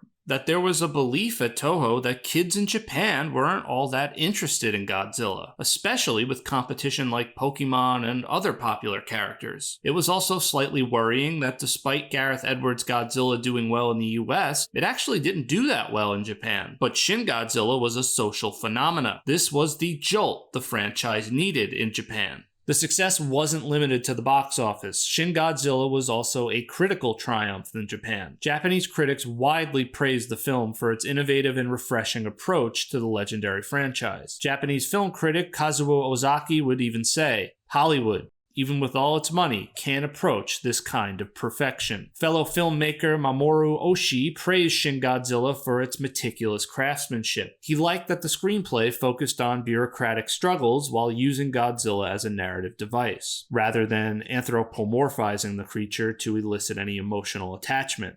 However, he would criticize the movie's sound design, disliking that Anno had been too involved in that aspect rather than leaving it to a more dedicated professional. At the 40th Japan Academy Prize, commonly known as the Japan Academy Awards, Shin Godzilla garnered numerous nominations and won multiple prestigious awards. It was named Picture of the Year, and directors Anno and Higuchi received the Director of the Year award. The accolades didn't stop there. Shin Godzilla also won for Best Cinematography cinematography, best music, best art direction, best lighting direction, best sound recording, and best film editing, solidifying its place as a major cinematic achievement in Japan, especially for a Godzilla movie. The movie was so popular in Japan that screenings would be extended and they would hold special screening events, like so-called cheer screening events, where the audience is allowed to shout, cosplay, and wave glow sticks during the showing. Another screening event had cast members Mikako Ichikawa, Tetsuo Watanabe, Shinya Tsukamoto, and Hairi Katagiri in attendance dressed in their film attire. Supposedly, the tickets for this sold out within 3 minutes. Shin Godzilla also appeared at the 67th NHK Kohaku Utagasen on December 31st, 2016, in pre-recorded segments featuring cast members from the film. Kohaku Utagasen is an annual New Year's Eve music competition broadcast by NHK. It's one of Japan's most prestigious TV events that a lot of Japanese watch at home to celebrate the New Year's. Years later, the movie would once again be released in Japan, but with a noticeable difference. It wouldn't be in color. The black and white Shin Godzilla, or Shin Godzilla Orthochromatic, premiered in Tokyo on October 27, 2023. This was proposed by Anno and supervised by Higuchi. Orthochromatic transforms the film's visuals by using orthochromatic black and white, so you get a version of the movie with bold contrasts and darker blacks. Personally, I've never seen the appeal of this, but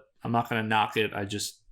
I've never really cared for this sort of thing. The legacy of Shin Godzilla is rather strong in Japan. The Reiwa era, as it's called, was off to a tremendous start. Despite the movie technically being released during the political Heisei era, it is considered by Godzilla fans to be the beginning of the Reiwa era. A similar thing happened with the return of Godzilla in 1984. That movie came out technically during the Showa era, but Godzilla fans will always just clump it in with the Heisei era. In 2017, Universal Studios Japan, or USJ, would release Godzilla, the Real 4D, a 4D attraction where Shin Godzilla appears in Osaka, and you follow the military's attempt to subdue him. Also in 2017, the Godzilla Store Tokyo would open in Shinjuku. Later, a Godzilla store would also open in Osaka, and there's been talks about opening potentially more stores in other parts of Tokyo and Japan. In March of 2018, in the newly renamed Godzilla Hibiya Square, a brand new Godzilla statue based off the Shin Godzilla design was unveiled. The statue is 3 meters in height and has a plaque with the words, "Man must live with Godzilla," a line taken straight from the movie. It also says that the statue contains the final version of the shooting script and storyboard from the original movie, thus stating, "Here resides the soul of Godzilla." But wait, what about the statue they unveiled after Godzilla died in Godzilla vs. Destroya in 1995? Well, they would move that statue inside the newly refurbished Toho Cinemas Hibiya.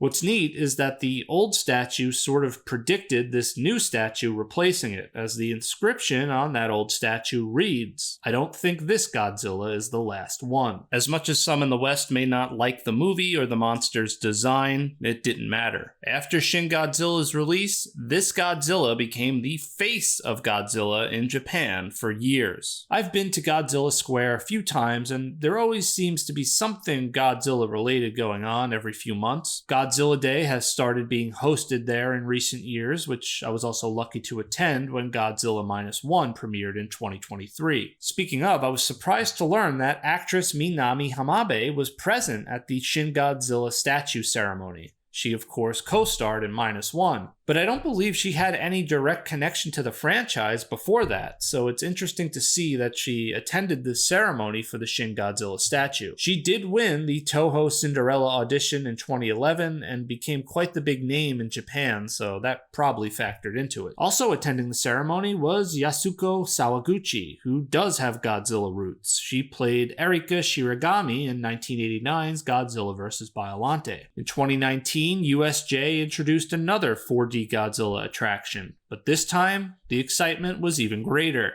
Godzilla vs. Evangelion, the Real 4D. This was no April Fool's joke. Godzilla was officially stepping into the world of Evangelion, and in my opinion, it didn't disappoint.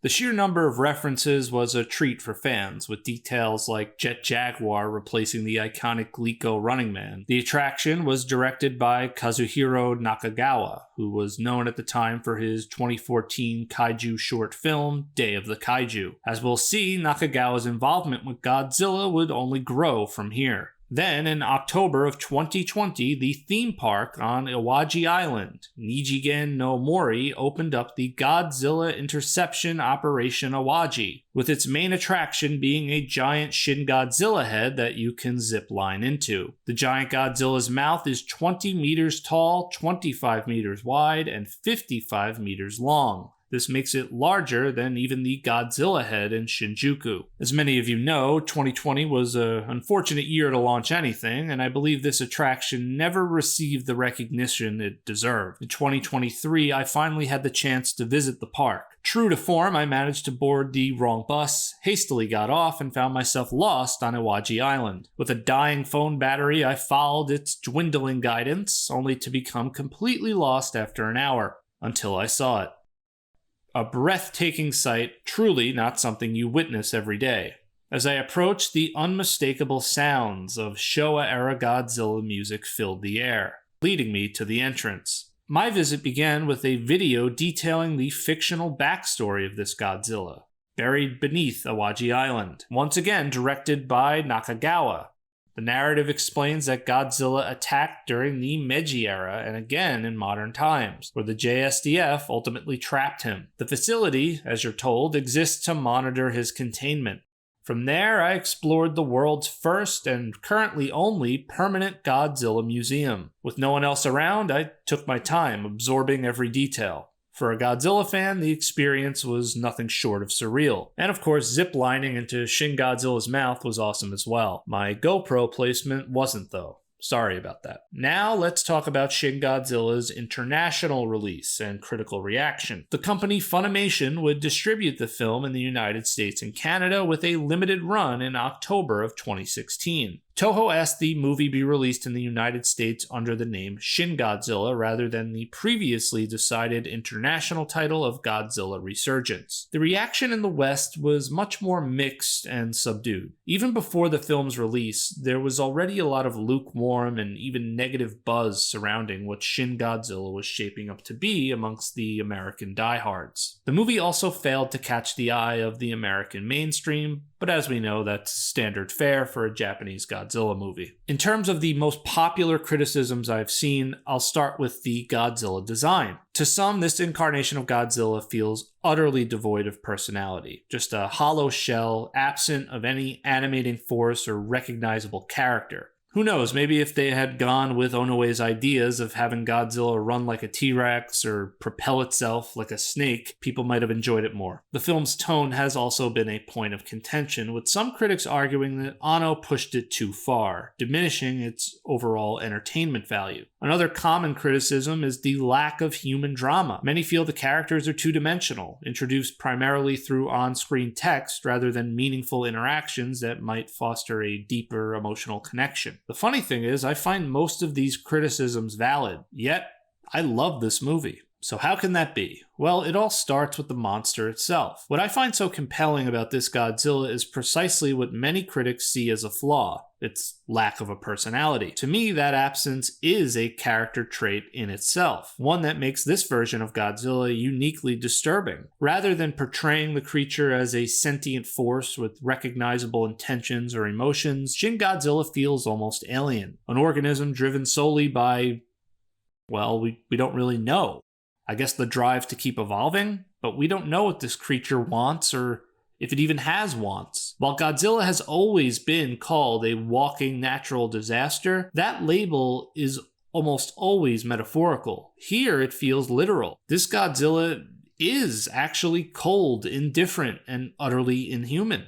This creature is less a beast with intent and more of an unstoppable force of nature in the purest sense, something beyond our control, evolving and expanding like a virus or radiation. That, in my view, is why this incarnation makes the movie so fascinating and is far from a weak point. When it comes to criticism of the film's procedural nature, I think this ultimately boils down to whether or not you find the idea of a realistic government response to a Godzilla-level crisis interesting. In many ways, Shin Godzilla feels less like a traditional narrative-driven film and more like a quasi-documentary, chronicling a Godzilla attack, which is precisely why I love it. I'm a bit of a nerd when it comes to government and political theory, so seeing a Godzilla film fully committed to exploring the intricate inner workings of bureaucracy was a real treat. That said, I fully understand that for someone not so interested in those topics, this could be a total bore for them. And I by no means think that the concept was flawlessly executed. You can appreciate the idea, but still feel Anno didn't handle it as well as he could have. And I think the movie could have been about 15 or 20 minutes shorter without losing its impact. The 2021 anime Godzilla Singular Point had a similar dynamic play out in terms of its critical reception, and I was on the opposite side of that one. While I appreciated it, I struggled to fully connect. Mathematics and theoretical physics play a central role in that plot. Most of it flew over my head to the point of frustration. Still, I know many people who are into that stuff who absolutely loved it precisely because of that. They also needed to explain to me what the hell I just watched. Long story short, my point is I think the likability of the subject matter attached to Godzilla is a big determining factor in whether this movie was enjoyable or not for someone. As for comparisons to Gareth Edwards' Godzilla, the two really couldn't be more different. The only real similarity is the serious tone they both adopt toward Godzilla. I think the writer at mykaiju.com hit the nail on the head. The key difference lies in the countries of origin. Shin Godzilla is as Japanese as it gets, rooted in recent national tragedy and portraying the Japanese people as victims of a new, overwhelming threat. As the tagline says, it's Japan versus Godzilla. Nippon Tai Gojira. In contrast, America's Godzilla is a protector of the natural order. Godzilla versus other monsters. A reflection of how post-World War II America often saw itself for decades. An upholder of the global system, ready to confront any threat to that order. There's been speculation about a Shin Godzilla sequel for some time among fans. Hopes were briefly raised when Koji Tajima's artwork for the first anniversary of the Godzilla store featured an image of Shin King Ghidorah, Shin Mothra, and Shin Rodan. But this turned out to be purely artistic with no deeper significance. If a Shin Godzilla sequel were ever made, my ideal scenario would involve another monster, whether related to Godzilla or entirely separate. It would appear in Japan or somewhere in the world, and the only creature capable of stopping it? Godzilla. This would create a difficult moral dilemma should humanity unfreeze the monster to combat an even greater threat. In my fanfiction, they ultimately do unfreeze Godzilla, but instead of multiplying, as it was seemingly about to do at the end of the first film, it undergoes a different transformation. This time into a more traditional-looking Godzilla, better suited for battling another kaiju, not humanity. This would serve as a meta-commentary on the first film itself, with Shin Godzilla evolving into whatever is needed in the moment, becoming a version of Godzilla that aligns more with fan expectations and nostalgia. Ultimately, though, I don't think a sequel to Shin Godzilla is necessary, and actually, if one was made, it might weaken the first movie's message. As of the making of this video, there still hasn't been a Shin Godzilla sequel. However, in 2022, Toho, Tsuburaya Productions, and Toei announced a collaborative project. Shin Japan Heroes Universe, a crossover uniting Shin Godzilla, Shin Ultraman, Shin Kamen Rider, and Evangelion. Anno would say, the effort was conceived in the discussions of related companies, from the idea of combining characters that are proud of Japanese culture, in a collaborative way, to further expand them around the world and stimulate fun. Originally, projects with a wide range of copyright sources are difficult to adjust, and the commercial benefits are not significant. So it's a plan that can only be made by content holders who prioritize fan service over business cooperation itself. This obviously had people excited for a potential crossover movie or a cinematic universe with Godzilla, Evangelion, Kamen Rider, and Ultraman. Excitement was dampened when it was revealed the project was simply geared towards merchandise and other smaller crossover events, though standalone movies such as Shin Ultraman and Shin Kamen Rider would be produced. And despite sharing some performers and passing meta references, none of the movies are considered canonically connected. I'll wrap up this video with my own final thoughts on Shin Godzilla. Years ago, I approached Shin Godzilla with low expectations, but after I watched it, I was left thoroughly impressed and mesmerized. Making this video has only deepened my appreciation for it, as Anno took a real risk with this approach, doing something completely new with Godzilla while not severing the thread to the franchise as a whole. Taking risks with major IPs is always a tricky thing. His interest in depicting the reaction of the modern world to something they haven't seen before is actually quite rare for the Godzilla series. When this movie was released in 2016, it was only the third Godzilla movie to have the monster appear for the first time to the modern world, 1954's and 1998's movie being the only other ones that do that. 2014's Godzilla sort of does it as well, though technically in the MonsterVerse canon the military has been aware of that Godzilla for some time.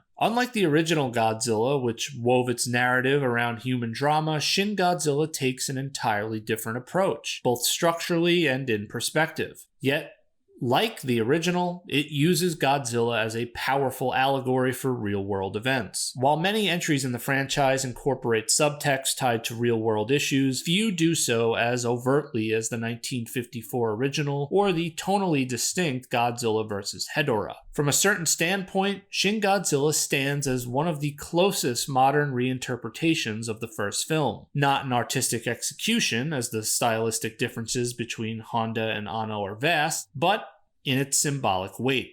I've always considered this to be one of the very few Godzilla movies that I could show my non-Godzilla fan friends and feel confident they wouldn't roll their eyes in disapproval. The Reiwa era of Godzilla movies had begun right alongside the MonsterVerse in the United States. However, there would be large gaps between the United States legendary Godzilla with its eventual 2019 sequel and between Shin Godzilla and Toho's next live-action Godzilla movie.